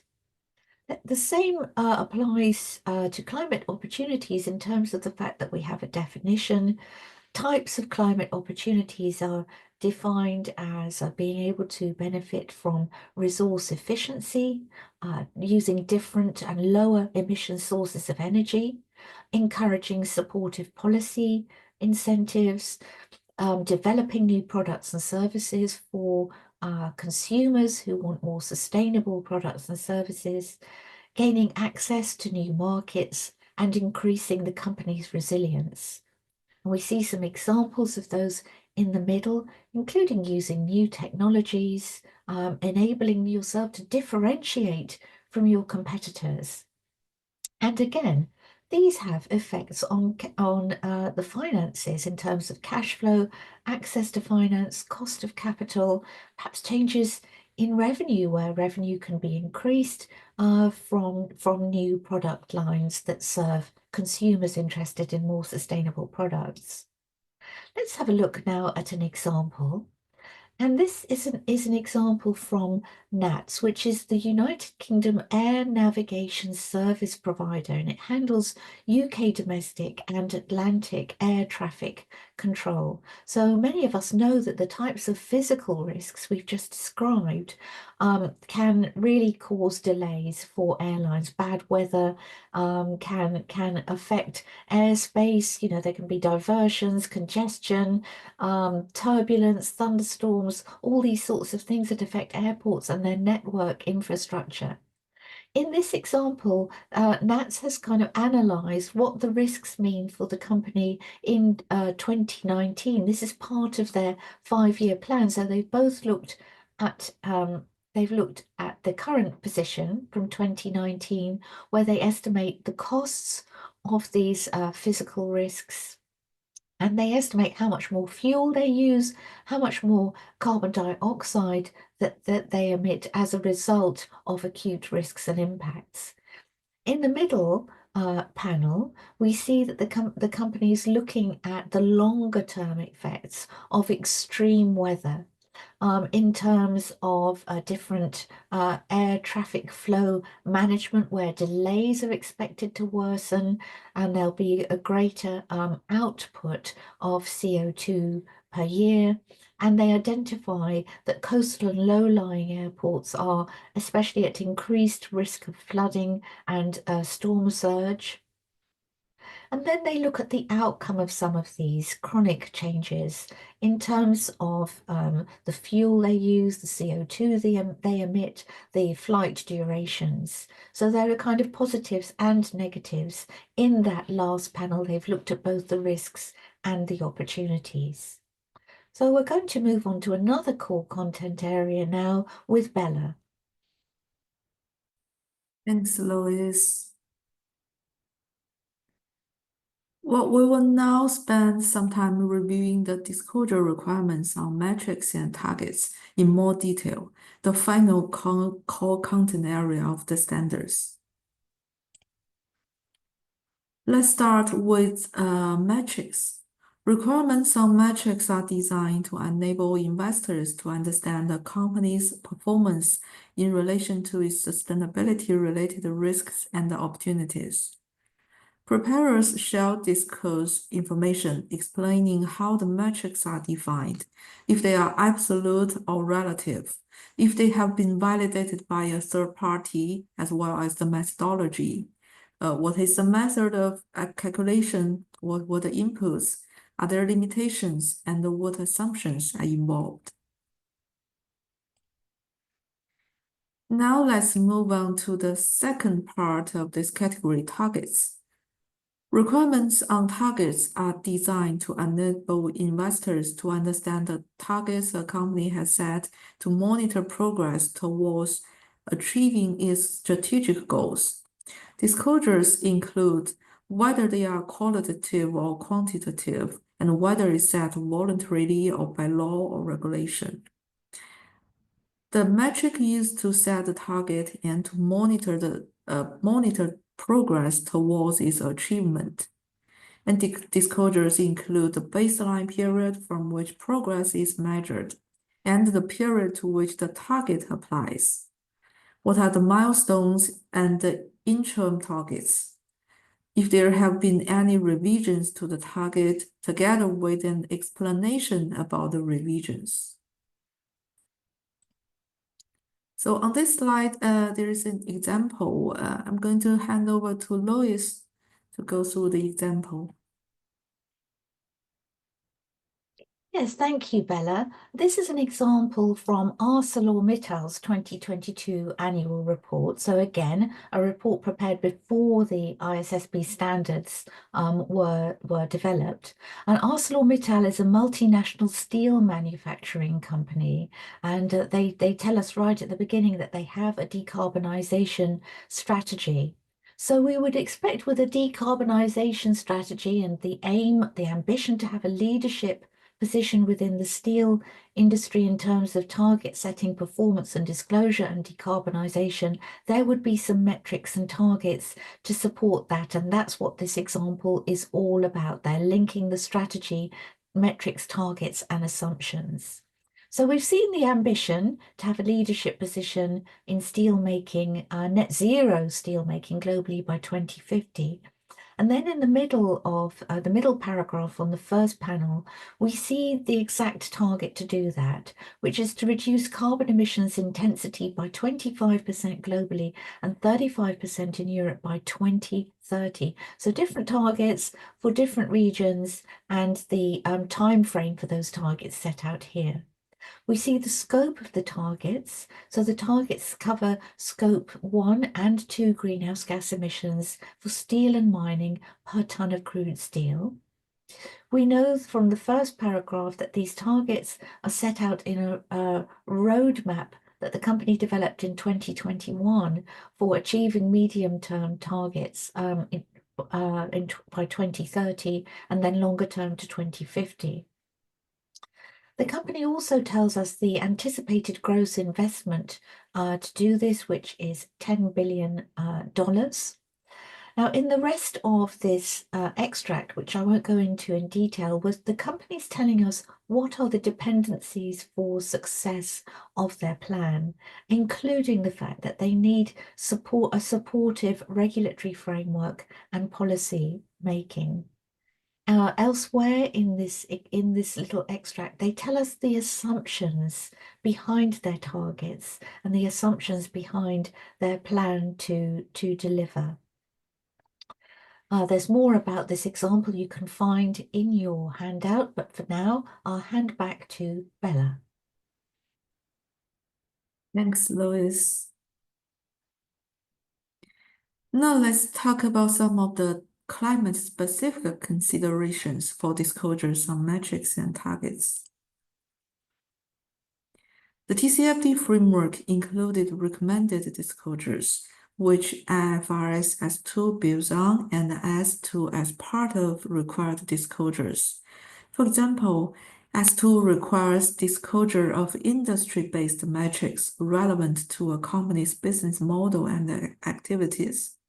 Additional disclosures are required on GHG emissions, including separate disclosures for the consolidated accounting group and associated joint ventures, and the information about the company's finance emission. In addition, S2 sets out a Scope 3 measurement framework to provide guidance for preparing Scope 3 GHG emissions disclosures. While S2 doesn't explicitly require a company to disaggregate its GHG emissions disclosures by the constituent gases, S1 includes requirements on disaggregation that would result in the disclosure of the constituent gases being required if such disaggregation provides material information. I'd like to remind everyone that you can access more information on climate metrics in the ISSB training tool on this topic. We will share the link in the chat, and you can also find it on the ISSB's website. Likewise, there are some additional disclosures compared to TCFD for targets as well. For example, S2 requires disclosures about how the latest international agreement on climate change has informed the target and whether the target has been validated by a third party. S2 also requires disclosure of more detailed information on GHG emissions targets, including additional information about any planned use of carbon credits to achieve a company's net GHG emissions targets. And the IFRS S2 also includes additional requirements to disclose information about the approach to setting and reviewing each target, and how it monitors progress against each target, including whether the target was derived using a sectorial decarbonization approach. Questions on GHG emissions often come up in questions on metrics and targets disclosures, so we wanted to address some of this briefly. For those who might not be familiar with the different scopes, there are three categories. Scope 1 includes all direct emissions that occur from sources owned or controlled by the company, such as emissions from your company's facilities or vehicles. Scope 2 includes emissions from generation of acquired and consumed electricity, steam, heat, and cooling, such as the electricity you purchase. Scope 3 is then all other indirect emissions that occur in the company's value chain. S2 requires a company to disclose its absolute gross Scope 1, Scope 2, and Scope 3 GHG emissions in accordance with the GHG Protocol corporate standard, unless a jurisdiction requires a company to use a different approach to measurement. If a company is using a different measurement method, there is a transition relief to use that method in its first year of applying the standard. Whether and how the company is using an internal price on carbon for this decision making. And also S2 requires a company to disclose whether and how executive remuneration is linked to climate change. Okay, there is another example. Over to you, Lois. Thanks, Bella. And this example is from a company called Enel, which is an Italian producer and distributor of electricity and gas, a utilities company.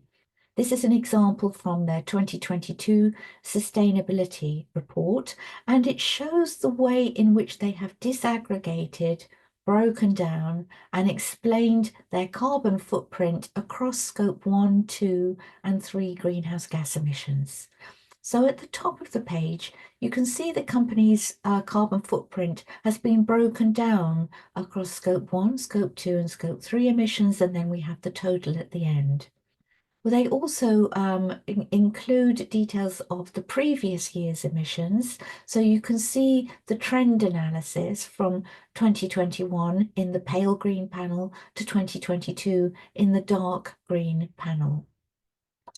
And then in the bottom of the page, you can see how the Scope 1 greenhouse gas emissions are further broken down by business line, so across generation, trading, networks, end customers, and others.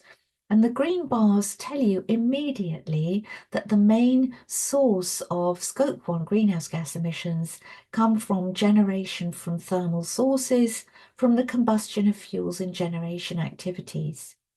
You can see some little numbers at the top of each of these bars too, and those numbers refer us to notes elsewhere in the report, and the notes tell us about what type of gases make up these greenhouse gas emissions. So note 1 tells us that the majority of emissions from generation from thermal sources were from carbon dioxide emissions, but there are other gases involved, including methane. The little dots you can see, little coloured dots, they refer to whether and to what extent the greenhouse gas source is considered within one of the company's science-based targets. So in one little diagram, it tells you so much about the amount of the emissions, the type of the emissions, the type of gas, the source of the emissions, the trend over years, and whether considered within a science-based target. So let's look at a little Zoom poll now about the objectives of targets. So the question is, in the IFRS sustainability standards, what is the objective of metrics, the disclosures on metrics? Is it to understand performance in relation to the entity's sustainability-related risks and opportunities? Is it to understand progress towards any targets? Or is it to understand the company's assumptions for the future?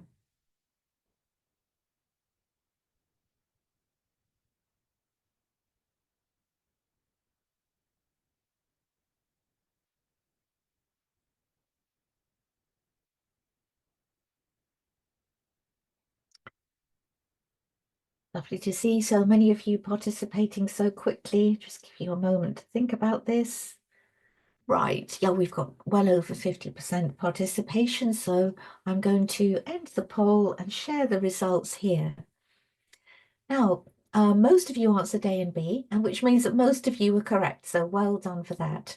Of course, the metrics, information about the metrics that companies disclose does help the readers understand the company's assumptions for the future as well. So it's not entirely wrong, but the reason we've asked you the question this way is that in the ISSB standards, which of course we recommend that you read, they're not too long, the objective of each of the disclosure requirements is set out at the start of each of the disclosure requirements. In the case of metrics, paragraph 45 of S1 tells us that the objective is to understand the company's performance in relation to their sustainability-related risks and opportunities and understand progress towards targets.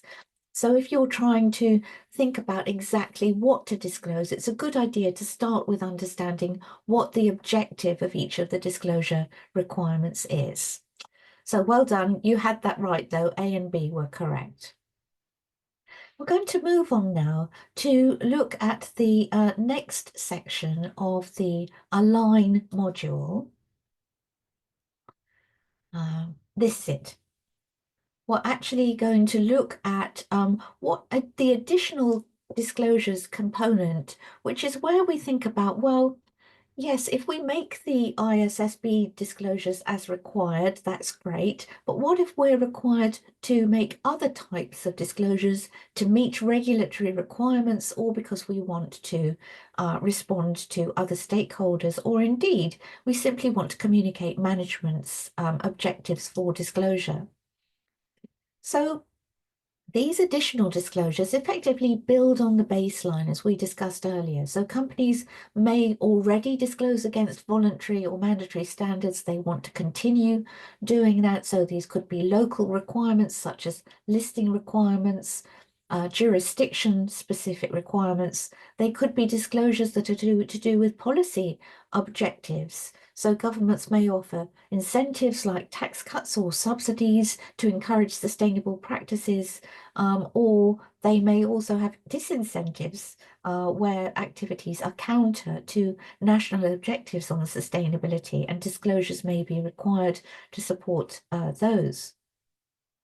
Companies may also need to provide additional disclosures to align with emerging industry practice and make disclosures that really depend on their sector and specific to their sector, or they may want to make disclosures in addition to the ISSB baseline to serve the information needs of other stakeholders, including their customers and communities.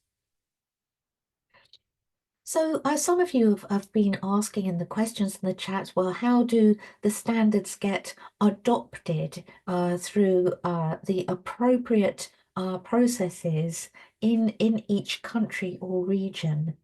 So the IFRS Foundation works with regulators and policymakers and others around the world that are considering or progressing the adoption of ISSB standards, and that work is gaining momentum. So more than 20 jurisdictions have already decided to use or are taking steps to introduce the ISSB standards into their legal or regulatory frameworks. And together these jurisdictions account for about 55% of global GDP. The IFRS Foundation has what they call a regulatory implementation program, which is designed to give dedicated support to jurisdictions that are considering or are introducing the ISSB standards. And you can find more information about completed and ongoing consultations that jurisdictions are carrying out on adoption of the standards in the link that we've provided at the end of this slide, and that Fiona has also provided in the chat.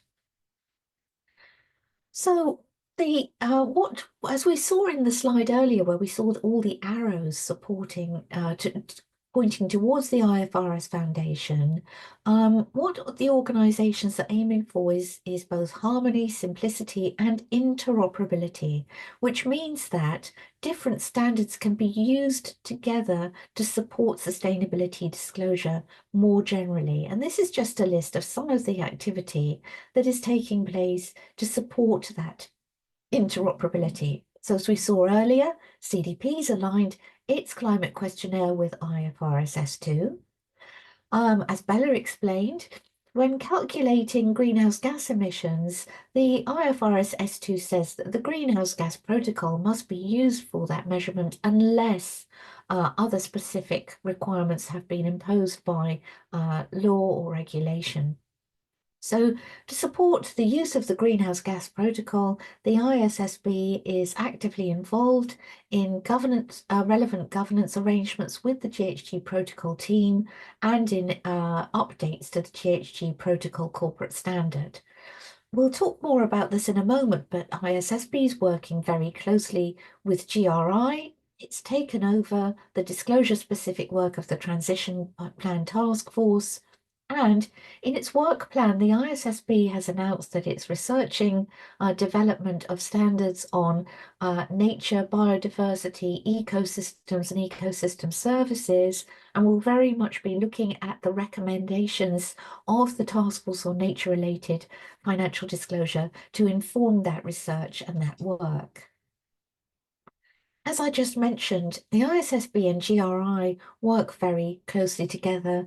They're committed to jointly identifying and aligning common disclosures that address information needs, but also recognise the distinct scope and purpose of their work that covers both thematic, such as climate and biodiversity, and sector-based standard setting. So on the left-hand side of the screen, you can see a link, and Fiona's provided a link to it, a document that sets out the similarities between the GHG emissions reporting requirements of both the IFRS and GRI standards.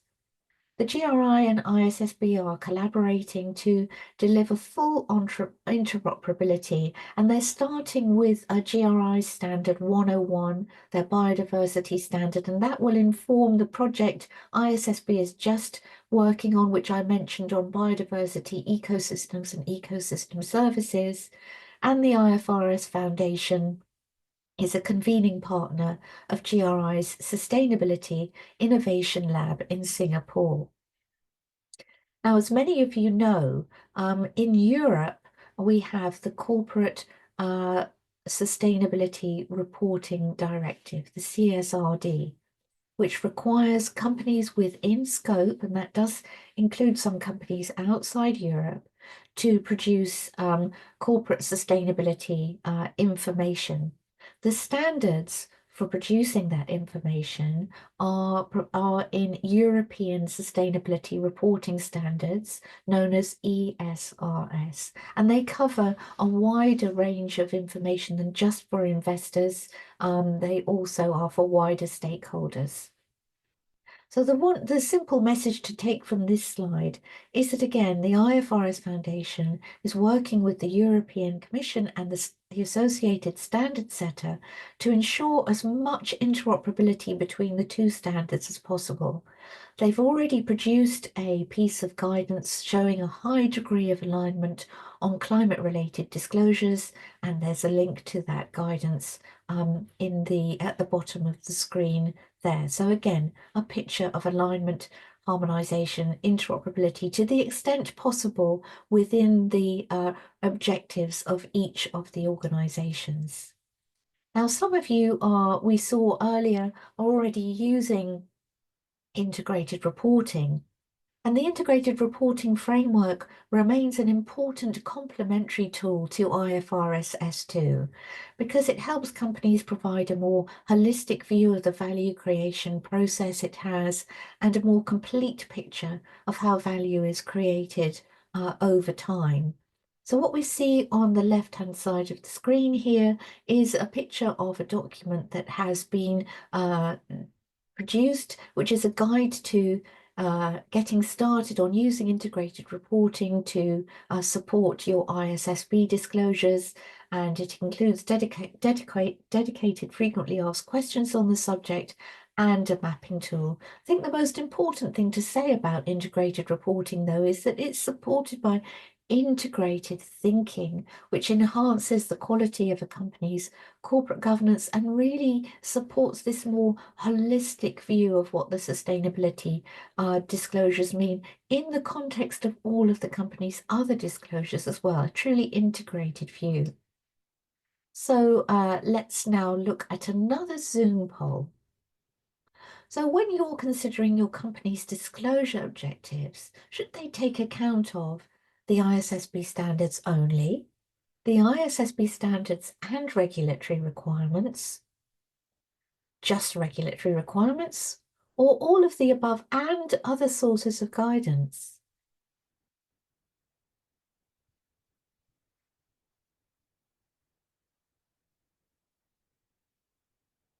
I can see very clearly that you already know the answer to this, so I'm going to end the poll and share the results. Yes, 87% of you said it's D, that your disclosure objectives can consider all of these things, the ISSB standards, regulatory requirements, and other sources of guidance, such as integrated reporting, that can help to support your disclosure activities. So Fiona's now going to take us through a summary of Module 2.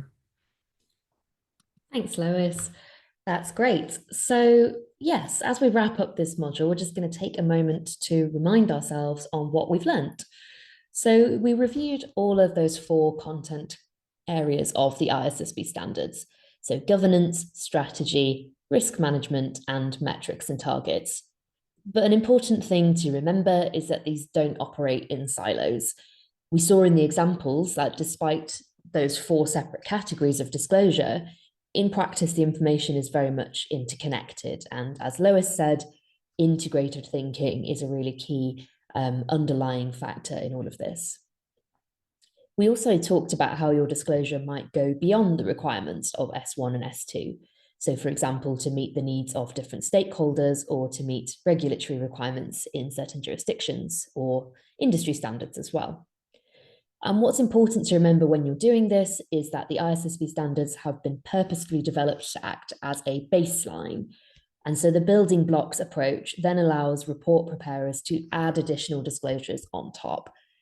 The only thing that we would highlight with that is that report preparers do need to be careful that if they're building on top of the ISSB standards, they don't obscure the requirements of the standards themselves with too much information.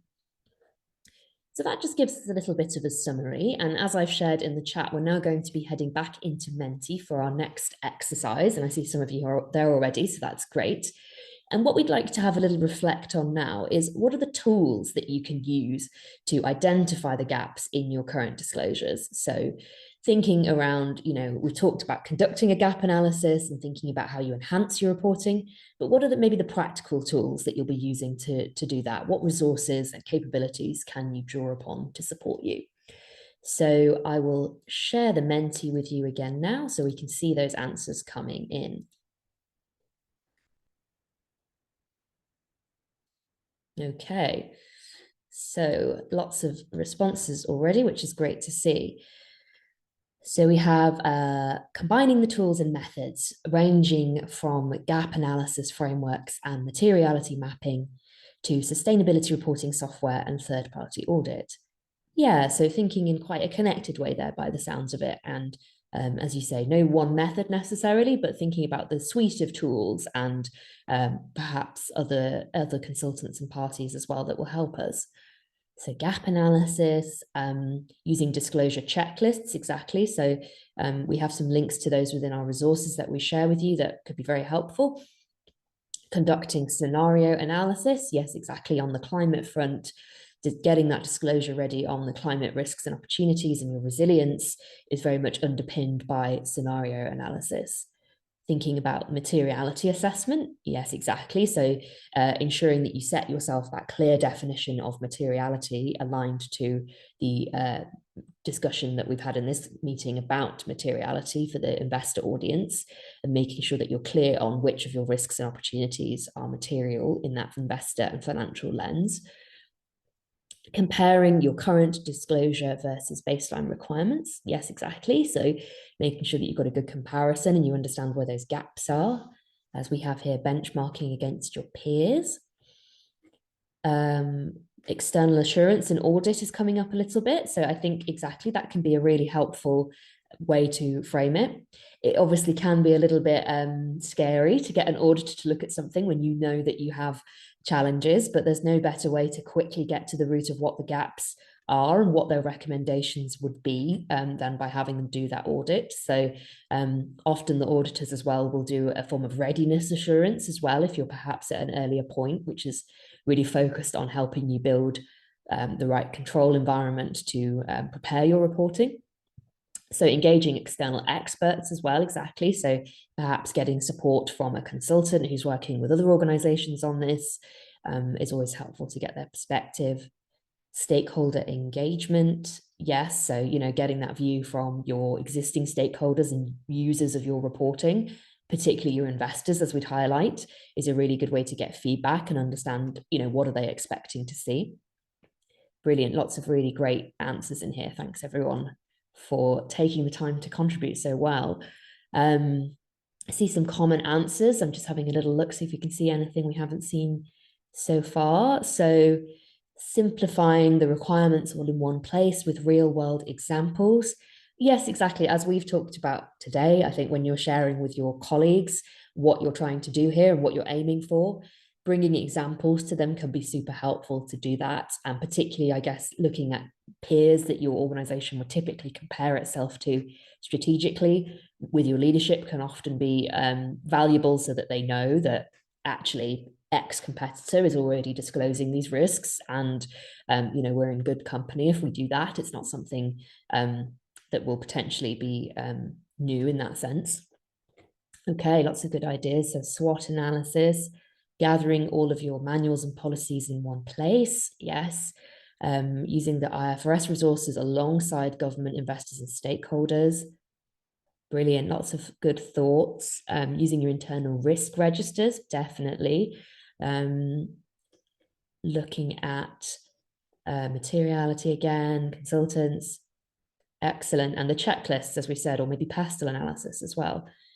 Brilliant. Thank you, everyone. I think you've highlighted a lot of what we would have recommended already there. So nothing too much to add, just to say, obviously, the training tools that we have shared with you from the SSE and the guidance from the S1 and S2 standards, of course.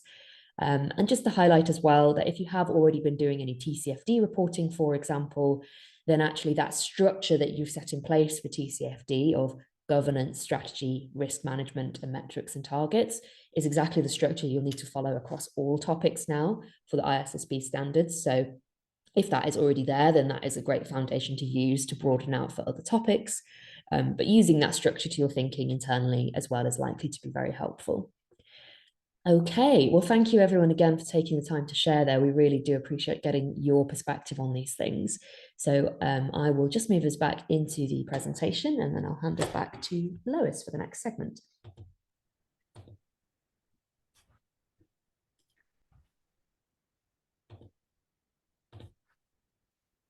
Thank you, Fiona. We're going to move on now to the implement module of this training session. And we call implement the backbone of effective disclosure because we're focusing here more on how to disclose. We've been talking about the disclosure components that really tell us what we have to do within companies, what we disclose, but now we're starting to look at how, and indeed many of the questions we see in the chat and the Q&A do focus on the how.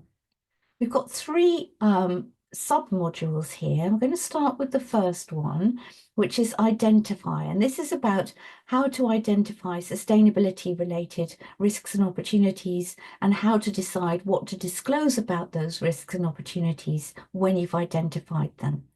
So within IFRS S1 and 2, we do find guidance about how to identify relevant risks and opportunities.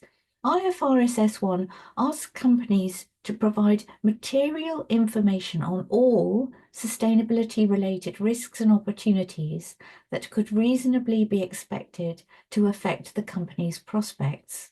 We have similar requirements in S2 about climate. But what about risks and opportunities beyond climate? What if some material issues to your company include biodiversity, nature, human rights, communities, other social issues, water? Where do you find sources of guidance to support the identification of those risks and opportunities and what to disclose about them? Well, when identifying risks and opportunities, the company should use the ISSB standards, but for these other topics and further information shall also consider the ISSB standards, which are available from the IFRS website. But companies can also consider other materials, such as the CDSB framework application guidance that covers climate, water, biodiversity, nature, and social issues, or industry practices, perhaps developed by an industry body that you participate in, or the materials of other investor-focused standard setters. So that would include integrated reporting, for example. Then, having decided which risks and opportunities are relevant and need to be disclosed about, what information should be disclosed?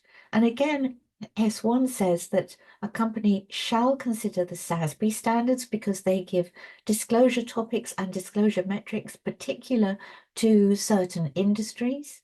But the company can also consider the other sources of guidance I just mentioned and GRI standards and the European Sustainability Reporting Standards. So this guidance recognises that so far we only have within the IFRS Foundation a standard on climate, and the standard actually tells you here where you can look to for information about other types of risks and opportunities and what information should be disclosed about them. We're going to have a look at an example now about how a particular company has approached deciding what types of risks and opportunities it will disclose and what they say about them. So this is an example from a company called Yara, which is an international global crop nutrition company. What we see at the top of the screen is that they've started by looking at global macro trends that inform and influence Yara's own market megatrends. So they have highlighted things like growing and increasing urban global population that could, of course, have quite an effect on crop requirements, agriculture, and also geopolitical and trade uncertainty. We mentioned right at the start that these global trends, perhaps those that we see in the World Economic Forum's annual risk report, they can inform what companies decide to report about their own risks and opportunities. At the bottom of the page, we see that Yara has sort of translated these megatrends into risks and opportunities for their own company. So under risks, we see that they've identified regulatory changes, consumer demand for sustainability, and optimized fertilizer use that could lead to lower fertilizer demand growth. So this is one of the risks that they've identified. They also look at environmental costs and taxes. And of course, for a global crop nutrition company, physical climate change risks to their operations, crops and customers, very important. On the opportunities side, the sorts of things they've identified are the use of digital tools that enable new market channels, reduce yield gaps, and support farmer connectivity. So they're talking there about things like the use of drones that can analyze yields and crop development. And they're talking about use of mobile technology to connect farmers so that they can exchange views and observations on crops. They also say that the focus on soil health, water use, and biodiversity can lead to opportunities for them where they're developing processes for optimal fertilizer use to have positive impacts. We've got another example now of Nest, which shows a slightly different way of how this company's looked at their opportunities. Nest this is from their 2023 annual report. Nest is a company based in Finland that's a leading producer of sustainable aviation fuel, renewable diesel, and feedstocks solutions for the chemical industry. It uses science and technology to transform waste and other resources into renewable fuels and circular raw materials. So in this extract, the company is looking at the potential impacts of climate change, potential implications, and they're looking at those implications across 3 different temperature scenarios over a time horizon to 2050. So in the net zero world, this is roughly aligned with a temperature scenario of 1.5 degrees C. The middle one, net zero EU and North America by 2050, is roughly aligned with a 2 to 2.5, a 2-degree scenario. And the compromised targets scenario is for 2.5 to 3-degree temperature outcome. So in each of these scenarios, they've described the risk and opportunity that they have identified. But also they've given us an indicative financial impact to the company, and we can immediately see that the most positive indicative financial impact to Nest is in the net zero or 1.5 degree temperature scenario, which is perhaps what we would expect, given that they're very focused on developing sustainable products. So this is just another way of looking at the way in which risks and opportunities are identified and analysed, in this case across different scenarios. Now, I'm not going to go into this slide in too much detail because we've already talked about the fact that recognising that the identification of risks and opportunities and associated disclosures is challenging, the standards say that in identifying the risks and opportunities, companies shall use all information available to it at the reporting date that's reasonable and supportable without undue cost or effort. So what is reasonable and supportable information? Well, it's information that is specific to the company and takes account of the external environment. We certainly saw that in the example from Yara, didn't we? They'd taken account of the external environment and the mega trends therein, but also made that specific to their own company. Reasonable and supportable information includes information about past events and current conditions. They should be known to the company, but also forecasts to help identify trends and potential developments the company should prepare for. In some cases, what is reasonable and supportable is specified by the disclosure standards, and they also allow that companies should use an approach that is commensurate with their skills, capabilities, and resources for certain requirements. So, handing over to Fiona now for the next part of this module. Thank you, Lois. Great. Well done, everyone. Getting to this point in the session, we do know that this is quite a lot of information, so thanks very much. So moving in now to the evaluate segment of implement. So here we've identified those risks and opportunities, and we need to evaluate the financial effects of them. So this can often be quite daunting when first starting, but here we're going to try and review a few of the key concepts to help you with getting started. Great. So to help investors understand a company's resilience against climate risk, the S2 standard requires a company to disclose information about the implications of climate change on its strategy and business model. And it also asks for the company's financial and operational capacity to adjust and adapt over short, medium, and long term.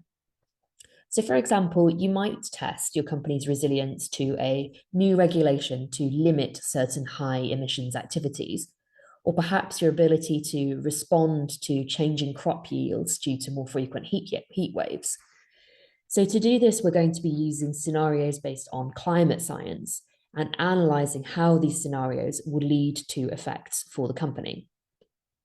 So it's important to remember when we're talking about scenario analysis that it is not a prediction of the future or any kind of forecast of what we think will happen or likelihoods. It's all about projecting potential plausible futures as a tool to test resilience to those different pathways. So S2 doesn't specify which scenarios a company should use in the analysis, but it asks companies to make sure that they use relevant scenarios and to provide information about those it's selected, and then to explain any assumptions used in the analysis. And the S2 standard also includes guidance on how a company can determine its approach to scenario analysis. And ultimately, this ranges from starting with qualitative scenario narratives to more complex quantitative statistical methods over time. And overall, the ISSB standards require companies to use an approach commensurate with the company's circumstances. So looking at what your risk exposure is and using methods that are appropriate to that level of exposure and the types of risk and opportunity that you want to assess in the scenario analysis. And finally, it asks that organizations use all reasonable and supportable information available to them at the reporting date without undue cost or effort. So, of course, there's a bit of proportionality to that as well. So to give you one example of what this could look like, here we have Cemex, which is a Mexican buildings company. So here they have used their scenario analysis to illustrate 3 different IEA scenarios and how they expect their risks and opportunities to change under these scenarios. So they give us both the probability and impact of these different risks and opportunities occurring. And in their supporting information alongside this table, they explain the sources of their scenarios, the key assumptions that underlie them, and how they have used them. So that's the important thing to bear in mind, is not just disclosing the results, but also showing your working of how you've used the assessment. So I think that can be a helpful example to take a little bit of a look further at within their reporting that you can find there. But one further point just to mention here is that anticipating the materiality of future events can, of course, be challenging. So to help you in this determination, IFRS S1 asks you to look at a number of issues that could help you here. So here you'll see on your screen, and you can review in the handout, a list of some considerations that you should factor into this determination. So for example, you should be thinking about the potential effects on the timing, on uncertainty of cash flow impacts. You should be making sure to try and consider low probability and high impact outcomes, as well as those that are perhaps more likely, and ultimately looking to evaluate those uncertainties and keep this under continual review and report on it publicly. So it's not necessarily about having all of the answers, but just being transparent about what those uncertainties are and how you're continuing to assess and refine your thinking. Lovely. So I'll hand back over to Lois again now. Thank you, Fiona. We're moving into the last section of the implement module, and this is about developing new processes or considering how you can use your existing processes and practices to support your sustainability disclosure. So the good news is that many companies, we find do have management systems, processes, controls, practices that can help with sustainability disclosure under the IFRS standards, even though those standards are new, because they're based on things that companies are probably already doing. So what are the considerations that companies and management might consider when they're assessing whether they can use their existing systems and processes, or deciding whether they need to develop something new or adapt what they have? So we've already talked about gap analysis, haven't we? And it was raised in the mentees that check for gaps in existing systems and processes to see whether anything needs to be added to collect data or assess information or risks and opportunities for sustainability disclosure. Then consider the suitability of processes for identifying sustainability-related risks and opportunities, because, as we've said, there can be a lot of uncertainty associated with them. They can manifest over longer time horizons. So do any processes need to be adapted to cater for that? Similarly with criteria, is probability and likelihood, are those two sets of criteria enough when it comes to sustainability disclosure, or do we need other types of criteria, including impact, vulnerability, speed of onset, and perhaps others that really cater for the specific characteristics of sustainability risks? Similar considerations apply to controls. Internal risk controls may need to be evaluated for their suitability. Next one is about contributors. Who in the organization has expertise, processes, systems, contacts, experience that they can contribute towards sustainability disclosure? What are the different interconnections between internal and external factors, perhaps between external risk assessment and the way in which that applies to your own company specifically? What about uncertainties that relate to sustainability-related risks and opportunities? How can they be catered for within existing processes and systems? Is there a way in which the range of uncertainty needs to be described, or where a process needs to be implemented to take account of the company's decisions when they do face uncertainty? And finally, what resources are in place to manage existing or new systems and processes? Do you perhaps need to apply to go through a change management process to see how existing systems can be adapted, or whether budget could be given for new resources? Now, it's because of all of these considerations that we've suggested to you in your homework that you can develop a disclosure plan. Now, that plan can either be a standalone strategy that just deals with these types of considerations that we've just listed and how they apply to sustainability disclosure, or it can be part of a wider strategy that also incorporates other types of disclosures you have to make, say on governance, risk and financial statements. A disclosure plan, we've recommended it as your homework, because it's a way of helping the company take control of its own narrative. After all, these disclosure requirements ask you about your strategy, your business model, the risks to your business, and it enables you to communicate not just as a compliance exercise if that's required, but also as a way of you communicating with your stakeholders in a way that you take control of your narrative. The disclosure plan helps support the internal collaboration we just talked about, whereby the plan will record who needs to be involved, what systems they have, what knowledge they can share, how cross-functional team discussions happen in terms of timing, organization, supervision, and control. So which organizations are involved, what will be their responsibilities, how will their data be sourced, what systems can be used, and what is the quality checking on those systems. Most importantly, I think, a disclosure plan is a reference point, a permanent record and an audit trail, including where and how judgments have been made, and including on how to deal with uncertainty, but also other things. I saw someone asked in the chat, will the CSO eventually be required to sign off on the annual report? Not necessarily. The standards don't tell you who is required to sign off. I think the governance requirements sort of presuppose that the Board of Governors will be very closely involved and that the same governance processes that apply to other types of disclosure will apply to sustainability disclosure. But if you have a disclosure plan, you can record there the different levels of sign-off that you anticipate and who within your organization will ultimately be charged with sign-off of the annual report, and that may well be specified at the jurisdiction level by your local regulators or policymakers. So, but you can record all of these types of things in the disclosure plan.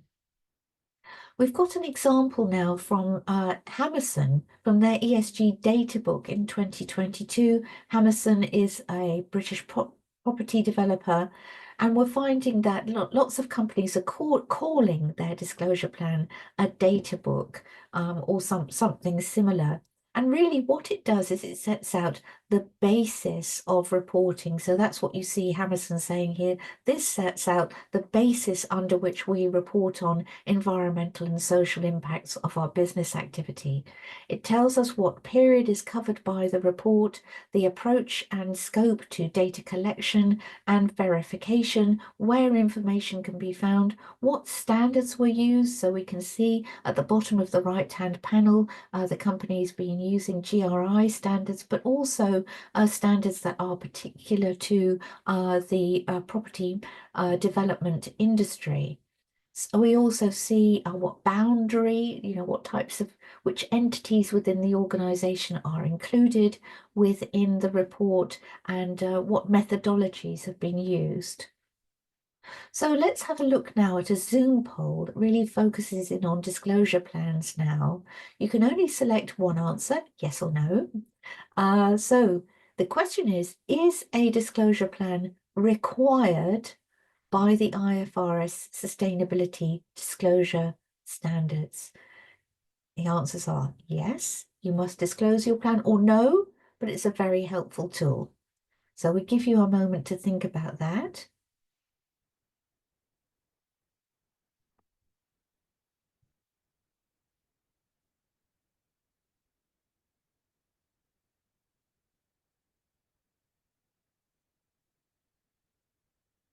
Lovely. I can see that over 50% of you have answered, so we're running slightly behind on time, so I'm going to share the results now. So 63% of you answered no, but it's a very helpful tool, and 63% of you are correct. Again, we find a very good audience here. Many audiences we ask this question to say yes, but the correct answer is no. And that's because there is nothing in the IFRS sustainability disclosure standards that says a company is required to have a disclosure plan and to provide details of it. We're just suggesting it as your homework because for all the reasons I've outlined, we think it's a very helpful tool. I'm going to suggest that we skip the next poll because I know you already know the answers to this. And so that we can make up a little bit of time, we'll go to Fiona for the Module 3 summary. Thank you, Lois. That's much appreciated. So to wrap up on this module, we're just going to recap quickly, and then as you probably guessed, we'll be popping back into Menti to get your thoughts again. So to cover off a few key points from this segment, connections, of course, was a really key thing we talked about here. And so we talked about the connections between a company and its external and internal environment, and the need to focus on these to identify risks and opportunities. The next thing we covered was around evaluating those risks and opportunities, and a key aspect here being around consistency in your assumptions and making sure you're clear on how you're conducting scenario analysis. So I know we've had a few questions about that in the Q&A, and I've responded with a few links that may be helpful with some resources to help you from the NGFS and from UNEP FI. So do take a look at those links in the Q&A if you'd like to know more about scenario analysis. And then finally, we just want to recap again around data, and that actually, even if you may not be disclosing it yet publicly, a lot of this data might actually be collected within your organization operationally for different reasons. So if you do have that, make sure to use it and don't start from scratch unless you need to, of course. Okay, so we're going to do quite a quick Menti exercise just to keep us on track. But the next question we have in Menti for you is all around implementation and thinking about those practical aspects relating to data collection and management. So I'll just share the screen with you all again so you can see that. So, excuse me, I'm just moving my toolbars around so I can see what I need to see and talk to you. There we go. So what existing processes for data collection could you potentially be adapting to support you in sustainability related data collection? So I'll give you a second just to let us know what you think on that. Okay, so we have financial reporting systems, ERP, KPIs, your interim reporting or internal reports, using your risk assessments. Oh, brilliant. Lots of good ideas here. Maybe you already have environmental management systems, exactly. And as a lot of people are highlighting, a lot of information that you're collecting financially or for operational reasons may well be relevant here. You might be doing GHG accounting already, as someone's highlighted.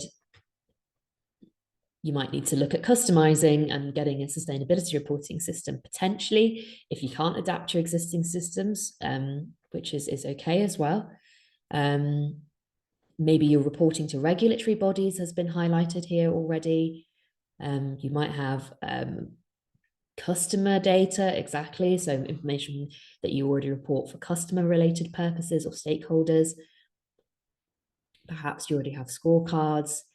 So yeah, I think there's so many great ideas here. And as a lot of you have highlighted, a lot of that management information that you are making use of internally is already very much inherently connected to the issues we're looking to report externally on here. So although you might need to adjust your processes a bit to ensure that information is collected in a robust way for external reporting, you actually may have a lot of the foundations in place. So I think you've highlighted a lot of what we would have suggested here. Probably the only things that I would mention as well would be to look at your enterprise risk process, as we've mentioned earlier, and to think about potentially digital tagging as well, which we're going to hear a little bit more later. But using sort of digital taxonomies and languages can help you to set up the right structures to the way that you're collecting your disclosures. And finally, on that point, I think governance, again, we would just highlight. So making sure that at outset, you're setting up the right governance processes so it's clear who's accountable for different data collection processes, who signs off on this information, etc., to ensure that you're going about it in a robust way. Lovely. So thank you, everyone. Lots of really good ideas there. They keep coming as well. So that's super helpful. Okay, that's all done with module 3 now. So I'll hand over to Robert now for our next segment. And I'll just give you the slide control again, Robert, as well. Perfect. Thank you very much, Fiona. Indeed, so now we're moving to the last module of this training session. to communicating. We'll be talking about some practicalities of what and where, about what and where of the disclosure sustainability related information. And this module consists of 3 sections: about location and the timing of your disclosures, disclosure reporting, about efficiency, how it can be achieved, and about building confidence with your disclosure reporting. All right, and to get started, we will talk about location and where the disclosure should be reported and where they should be located. But before we will dive into the details, let's look at a bit more of the context of the reporting and the reporting package.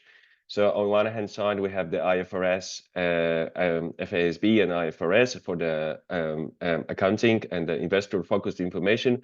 On the other hand side, we have the GRI standards, which focus more on the societal concerns. So if we focus then on the left side, we know that investors already have access to companies' financial statements, and ISSB standards are designed to identify sustainability-related risks and opportunities that complement financial statements. And these then all come together in a reporting package that we call a general purpose financial report. And the requirements of the ISSB standards about what information to report are based on existing sustainability reporting regimes, focus on investor information needs, and on aspects of financial accounting standards. ISSB and GRI reporting standards share some content requirements, for example, what to report, but the ISSB standards are focused only on investors' information needs and decision-making, reflecting the mission of IFRS Foundation to bring transparency, accountability, and efficiency to capital markets around the world. So both organizations take different approaches to defining materiality, but they are not competing. The GRI approach is set out and understood among sustainability practitioners, whereas the IFRS approach is familiar to accountants and relies heavily on management judgment, aligning with existing corporate risk management purposes. A simple example is where double materiality assessment identifies that some of the company's impacts may also create sustainability risk, which could be so significant that they are important to disclose to investors. All right, and I'll be talking a little bit more, just a short recap on what is material information. So as we just noted, materiality has different definitions for different reporting standards and audiences. So let's briefly then talk again what we mean by material information for the IFRS. In identifying material information to be disclosed, a company will first need to identify the sustainability risks and opportunities that could reasonably be expected to affect its prospects. Once the company has identified those risks and opportunities, it can then determine what information to provide about those risks and opportunities. This is where our materiality definitions comes into play. The definition of material information used in S1 is based on and aligned with definition found in IFRS accounting standards. So this is the information that, if omitted, misstated, or obscured by other information, could reasonably be expected to influence investor decisions. In other words, the ISSB standards seek to identify disclosure of key information that matters to investors.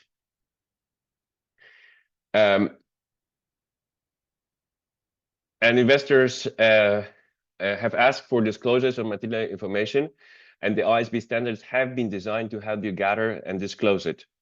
However, that means that a company does not need to disclose information that is not material, even if the ISSB standards include it as a specific requirement. So a couple of things to remember here. Should ensure that material information is clearly identifiable and that you use plain language. You should also make sure that material information is not scattered across your disclosures. And finally, include any additional non-material disclosures if required by regulators, but ensure it's clearly identified as such.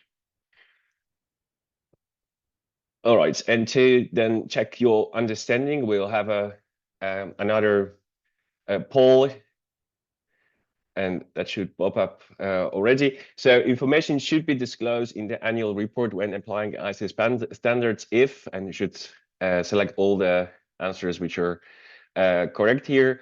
A, omitting that information could reasonably be expected to influence investors' decisions. It could reasonably be expected to affect the company's cash flows. Or C, it exemplifies the values of the leadership team. Perfect. And you have a lot of answers coming in.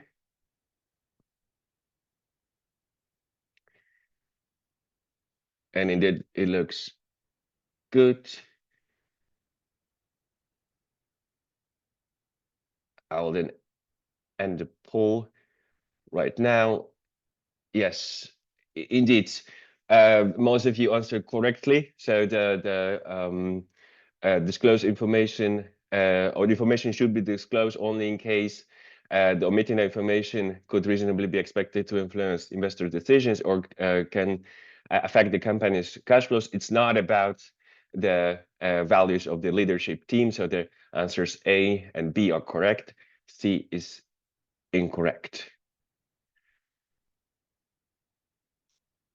All right, so we'll be moving now to the next section. I will be talking about where to report the ISSB disclosures. So disclosures under ISSB standards has to accompany the financial statements and be part of the same general purpose financial reporting package. But S1 does not say where in the reporting package the information shall be provided. This is designed to allow jurisdiction-specific requirements on the location of the reporting. The most important factor to consider here is to ensure that sustainability disclosures are provided as a part of the same reporting package as the company's financial statements. Sustainability disclosures must be provided also at the same time as the related financial statements, cover the same reporting period, and be authorized by the same body or individual authorizing the financial statements. Research by WBCSD state on the state of the integrated reporting shows that nearly 2/3 of companies continue to put sustainability information in the standalone reports. So this shows that there is some that suggests that many companies have some way to get their internal processes and disclosures aligned. All right, and now we're going to have an example to show that how that can work in practice. Over to you, Lois. Thanks, Robert. Yes, and I'm pleased to say that this example is from the Ayala Corporation in the fabulous Philippines. And I've just put a link actually in the chat to the World Business Council for Sustainable Development's new reporting matters analysis, and Ayala is featured in that on page 39 and forward, and it's actually showing Ayala as an example of a company with very effective communication. So do have a look at that link. This is from Ayala's integrated report. We know that Ayala is a corporation, it's a conglomerate, got many different diversified industries in banks, healthcare, and technology. So you can imagine that effective communication for such a diverse company is a challenge, but using integrated reporting structures as their inspiration, we see here an example from Ayala where they've been able to summarize, give us a snapshot of their disclosures very effectively. So they show how they've integrated information about different subjects, including the input of different types of capital into their value creation model, what the value creation model includes in terms of disclosures. The blue arrows show us the link to where we can find different types of information. So business model on page 54, stakeholder engagement on page 64. And also what the outputs are. So this is a single page that gives us a comprehensive picture of how the company is treating sustainability related matters, but in relation to other matters. So we see the integration here of different types of information in this very effective snapshot. But of course, this assumes that we have PDFs, as our main source of receiving information that we're disclosing through these visual channels, and that's very important. But actually, in the WBCSD report, we see that the interviewee from Ayala says that we're integrating our insights into corporate communications across online presence, through engagement, through media channels, through digital channels. And in fact, That's what Robert's going to talk about next, is the evolution towards digital reporting. Yes, indeed. Thank you very much, Lois. Yeah, we'll talk about a bit of a technology and how the technology is emerging considerations for disclosures. So increasingly, corporate reporting is moving from PDF reports towards information on web pages with structured data sets, such as those databases offered by stock exchanges. So the IFRS Foundation has created the ISSB taxonomy, which reflects the requirements and accompanying materials of the ISSB standards. So the taxonomy does not introduce any new requirement. A digital taxonomy provides the common elements or tags needed to make your sustainability disclosures machine readable. This makes it easier to take large data sets like information from entire industry and bring them all together to analyze them. So digital reporting has a number of benefits. It makes the reported information easier for analysis. The data is structured the same across businesses in a machine readable format. Tagging information potentially allows for automated checks for quality and consistency. More and more data collection and management systems are compatible with digital reporting taxonomies, improving processing and preparation. So tags can have labels and description in multiple languages. So if you report your quantitative data in one language, someone speaking another language can also understand what it means. So we're now moving to the next section unit of this module. We talk about the efficiency, how to communicate efficiently and effectively. Following the discussion on location and timing, let's now think about ensuring efficient disclosures. We added this into the training because a common comment we find from companies is that there is a growing reporting burden. What we hope to highlight is that when done correctly, efficiencies can be made to reduce the burden. So first of all, it's important to understand what effective communication looks like and what is required. Often companies think that if they just put all the information they have into a report, then everyone will be satisfied. However, this will be against the core concepts, in particular fair presentation. For example, it could be helpful to ask these questions. Is the information clear and concise? And by clear, we mean might depend on the nature of the information. For example, whether it could be clear to present information in tables, graphs, diagrams, plus with associating text. And concise, it will be concise to be concise. Disclosures need to avoid boilerplate information, unnecessary duplication of information, and use clear language. So in order to provide quality information, some preparers watching today might be thinking to themselves that they still don't see what is all the fuss about. Perhaps their experience focuses on standalone sustainability reports, or they haven't had much interaction with external audit. So to the accountants watching, I would say be kind to your colleagues. Help them understand the difference in rigor that's required in data collection, oversight, sign-off, etc. for the financial statements. So this means, for example, disclosures include comparative information and are to be restated as necessary. Disclosures should avoid unnecessary duplication and use cross-reference as required. Information has to be material, be connected and aggregated or disaggregated appropriately.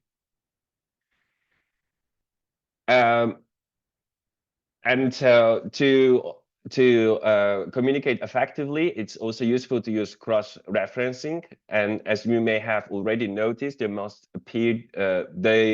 appear to be some overlap in the disclosures topics. For example, you might have the same governance approach for all sustainability issues. And then rather to duplicate certain information, you can use cross-referencing to enhance efficiency of your disclosures. Cross-referencing to other reports is permitted as long as the other report is available on the same terms and the same time as the sustainability disclosures. The cross-reference information is assumed to become part of the reporting package. Cross-referencing shall be applied consistently and transparently. It shall not result in the information becoming more difficult to understand. And how it can be done in practice, we have another example to you, Lois. Thank you, Robert. Yes, so we're going from the Philippines with our last example. Now we're going to Ireland, to a company called CRH, which is a manufacturer of products for the construction industry. This is an example from their 2022 report. And what it illustrates is the connection and cross-reference between climate risks and opportunities the company's identified and its carbon emission reduction targets, the link to the financial statements. Now, I've just provided a link in the chat to a consultation that the IFRS Foundation is currently carrying on about climate-related risks and uncertainties in the financial statements. So it gives more examples about how a company might link information about its climate risks and its financial statements. And this example was prepared before that consultation was live, but is funnily enough quite like the examples given. So at the start of the paragraph, at the beginning, the company tells us that it has climate-related risks and opportunities and references us to the page where they can be found, pages 56 to 59. And it tells us that they also have carbon emissions reductions targets. And what this example says in the middle is that in preparing the financial statements, they've considered the effect on the financial statements of the climate risks and the carbon emissions reduction targets. So we can see a cross-reference to the pages and the line items that have been considered in the financial statements. So do the climate risks and the emission reduction targets affect impairment testing of goodwill, property, plant and equipment, or the useful lives of assets, or provisions for liabilities, inventories, or retirement benefit obligations? So the directors say that they're aware that those risks could affect their judgments and estimations when preparing the group's consolidated financial statements. Effectively, what they tell us in this extract is that there are no material impacts on the financial statements and the line items considered as a result of the climate risks and the carbon emissions reductions targets. The managers have made this decision and this judgment based on the company's normal accounting policies, estimates, and underlying assumptions. So you might think to yourself, well, why would they tell us this? There is no material effect. They've decided that on the financial statements. But this is useful additional information because with a high emitting industry being in the construction industry, and the fact that they've identified climate risks and the fact that they have an emissions reduction target, the reader of this report might legitimately think, well, I wonder if that will have an effect on the financial statements. And what this extract tells us is that the managers have thought about that. They've concluded it doesn't have a material impact on the estimates, judgments, assumptions, and line items. But just telling us that gives a sense of reassurance that they've thought about it, they've cross-referenced as to what they've looked at, and we know what their conclusion is. So back to Robert now to take us through the next section. Yes. Thank you, Lois. I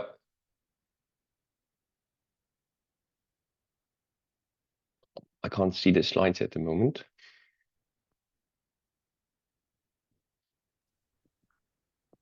Are you all right now, Robert? I just moved you forward to mechanisms that support adoption. Okay. Yes, I can see it now. Perfect. All right. Yes, indeed. We're talking now. We'll talk about some mechanisms to support adoption, which then gives you some flexibility and offer reliefs. So here at IFRS, we sought to apply a number of mechanisms to support preparers get started with the ISSB standards. So one simple thing to put in place was to adopt well-known terminology and concepts familiar to preparers, borrowing from IASB, for example. So Secondly, many requirements in S1 and S2 are to be applied proportionally, recognizing companies will have a range of capabilities and preparedness on these issues.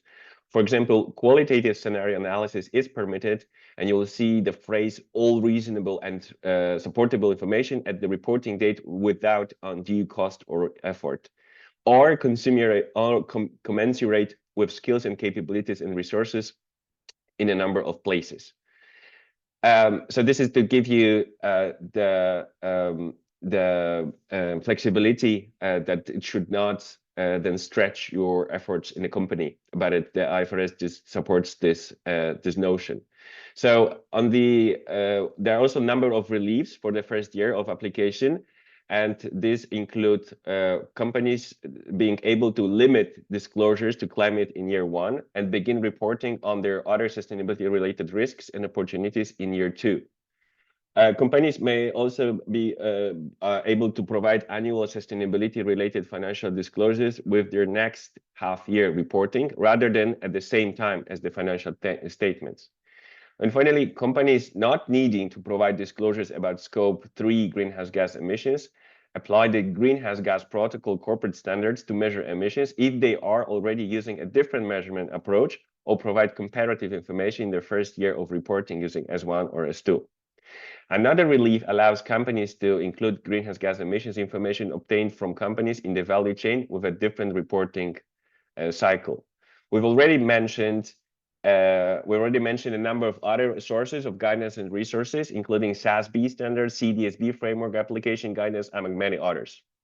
So these reliefs are designed to enable companies to put in place reporting practices and structures to provide high quality decision useful information. And jurisdictions will decide when to mandate adoption, but the standards are effective from 1st of January 2024. And we know many companies are now preparing to adopt them voluntarily. So now we're moving to two Zoom polls. So first one, number 12, information disclosed in accordance with the ISSB standard should be, and we have 4 possible answers, select all that apply. A, decision useful, B, material, C, misleading, D, comparable.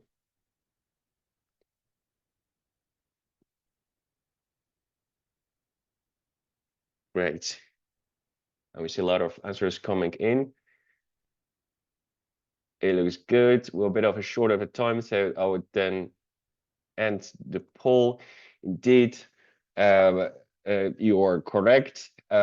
Information should be disclosed in accordance with the ISSB standards. If it's decision useful, material, and comparable, it should not be misleading. C is incorrect.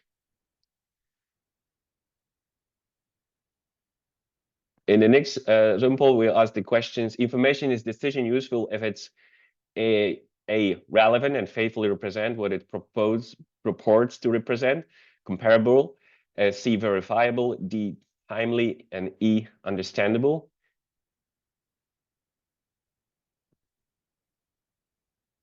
And you're doing great with this one as well. A lot of answers coming in. I will end the poll right now and show the results. Yes, indeed, these are all of the answers. All 5 are the represent the qualities of the useful information, and that that they represent that if they meet these qualities, the information is decision useful. All right, and then we go into the last section of this module about confidence and how to maximize confidence in disclosed information. In the last section of our unit, we look how can we ensure that the information financial reports have confidence in the data we're disclosing, as trust is essential component of sustainability-related disclosures, and increasingly so with the growing concern of greenwashing. So it's an important trust builder showing the data it's showing the data over trends. This is why ISSB standards ask for comparatives. Comparative information provides context, help to indicate progress and underpin strategy and the risk management. Metrics disclosed by a company might be redefined or replaced over time, or the company might change its method for estimating a metric. And this situation, it's important for the company to revise the comparatives to enable investors to compare and analyze current period with the prior period figures. So occasionally, company might contain the report might contain material errors, and in this situation, the company is required to restate these errors in the comparative provided information. So revision or restatements are necessary only when there is a risk that the material information being omitted, misstated, obscured can result as a result of not revising or restating the comparatives. Information can be qualitative and quantitative. All right, and there's also one to note that companies sometimes express concern with sharing the information they deem to be sensitive, or if they shared, it could deplete their competitive advantage. And the ISSB standards relieve a company from disclosing information about sustainability-related risks and opportunity if that information is commercially sensitive. And finally, it is important to build confidence by providing clear statements of compliance. A company that complies with all requirements in the ISSB standards, even the reliefs, is required to make an explicit statement of compliance. So this is just to make you aware of that. And with this last slide, I want you to walk through the list or the things to remember. You can find in the handout slide deck an additional slide in the section with reminders on how to report effectively. And I do highly recommend reviewing that. All right, so that's it from me. Over to you, Fiona, for the summary of this module. Thanks, Robert. And that's brilliant. That brings us to the end, as we said, of our final module. So firstly, well done, everyone, for staying with us. So before we finish, we'll just wrap up and take a quick moment to recap what we've learned. So firstly, we discussed where to report information. And what was important here was the audience, or who you're reporting to. So being really clear about the primary user audience of this reporting as investors will help you to really make sure that you're providing the right information for their needs. We then talked about efficiency, and I think a key takeaway here, of course, is that less is more wherever possible. So we're not seeking to overload our stakeholders and particularly investors with information, but rather to focus on what is material here and trying not to obscure that with extra detail. Albeit I appreciate to get to that conciseness, often a lot of thinking has to go on in the background. So please do share all of that internally, make your decisions, but try to be as concise as you can be in what goes into your public reporting. And finally, we talked about report user confidence. So especially in the current climate of potentially some greenwashing and legal battles, you want to ensure that your data is not only accurate, but that you're presenting it in a way that builds confidence with your report users. So the reporting disclosure plan that you can take away if you'd like to as a homework exercise can help you to do that, because it helps you to set out that structure to how you're preparing your plan to report the data you need. Okay, so to wrap us up, we have one final little Menti question. I'm going to keep this quite brief, just in the interests of time, but I see some of you have already just been sharing with us again. Just a little kind of reflection on any techniques that you particularly find helpful to allow you to enable reports to be more navigable.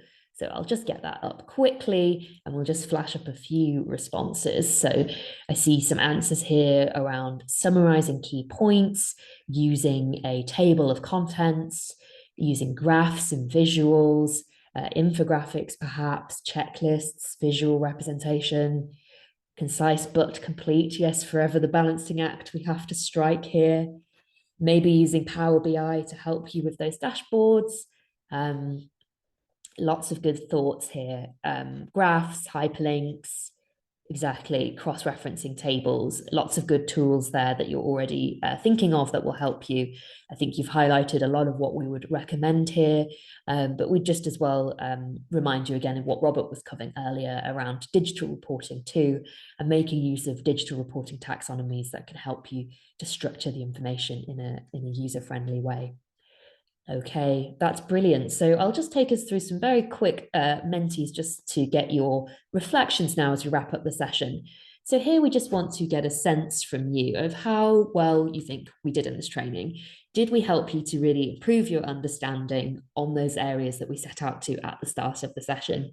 Of course, we're hoping the response is yes, but just let us know where you honestly feel that you're at now against these different areas.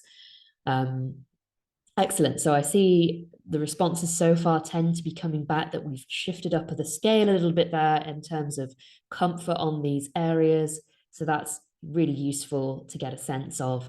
Thanks for letting us know that. So I'll leave that in the background for you to respond on. And there will be another question as well for you relating to any improvement areas too. So do feel free to let us know about that. And we'll just wrap up on a few final points as well. So as we've mentioned, there is an optional homework exercise which you can download from our website at the event page we've shared with you in the chat. This is a toolkit to help you develop a draft disclosure plan, learning what you've putting what you've learned from this training into practice. So as I said, not a requirement to do this, doesn't need to be submitted to us in any sense, but just something that you may find helpful to continue your journey and to share your thinking with your colleagues as well on this topic. We'd also just highlight a few key resources to help you continue your learning journey. So firstly, don't forget to make use of the IFRS Knowledge Hub. So as we mentioned, this hub is regularly updated with new resources and keeps you up to date with the latest developments in the standards and jurisdictional consultations, etc., case studies. So please make sure to keep an eye on this resource. And of course, the standards themselves are no better place to go than to look at the detail of this. So of course, we do encourage you to read the standards directly. We'd also mention the IFC's Beyond the Balance Sheet toolkit, which is a really useful repository of lots of information around corporate governance, knowledge and capacity building in terms of risk management and other topics as well. And finally, to recap on the SSE's toolkit of resources, which we mentioned at the start of the session, these can be really helpful resources too. So we definitely encourage you to check those out. And just to say a big well done, as we said, for all of you who stuck with us through this full 3.5 hours of training. We know that that's a lot of your time and there's a lot to learn. So we're very appreciative of all of the interaction and the questions that you've asked throughout the session. And as a merit for all of that hard work, you can now receive a completion certificate for this course. So the way that you will receive this certificate is if you fill out the feedback survey, and we'll be sharing the link to that in the chat with you now. And also you will receive it in an email from Zoom within the next 24 hours. So don't worry, if you don't have the opportunity to click on it now, you will also receive this in a Zoom email too. But if you fill out that feedback survey at the link, then once you have completed that survey, you will receive your completion certificate within around a week of completing the session. So look out for that certificate once you've filled out the survey. And thank you to Lois. I see you have shared the link to that feedback survey as well. So again, just to close off really with a final round of thanks. So firstly, a big thank you to all of the SSE supporters, this group of stock exchanges and other organizations working on sustainable capital markets makes this training program possible. So we'd encourage you to look at that supporter status if it's something that might be interesting for you. And we'd like to thank our partners in delivering this training, the IFC and the IFRS Foundation, and particularly, of course, Bella and Robert for joining us today and sharing all of their expertise. And finally, a big thank you to the Philippine Stock Exchange for hosting us all today and for their opening remarks. And lastly, to all of you for joining us. We so appreciate your input and engagement in the session. We super appreciate that and hope that it's been helpful for you. So we wish you the very best with the rest of your day, and thank you very much for joining us. We'll close the session there. Thanks, everyone.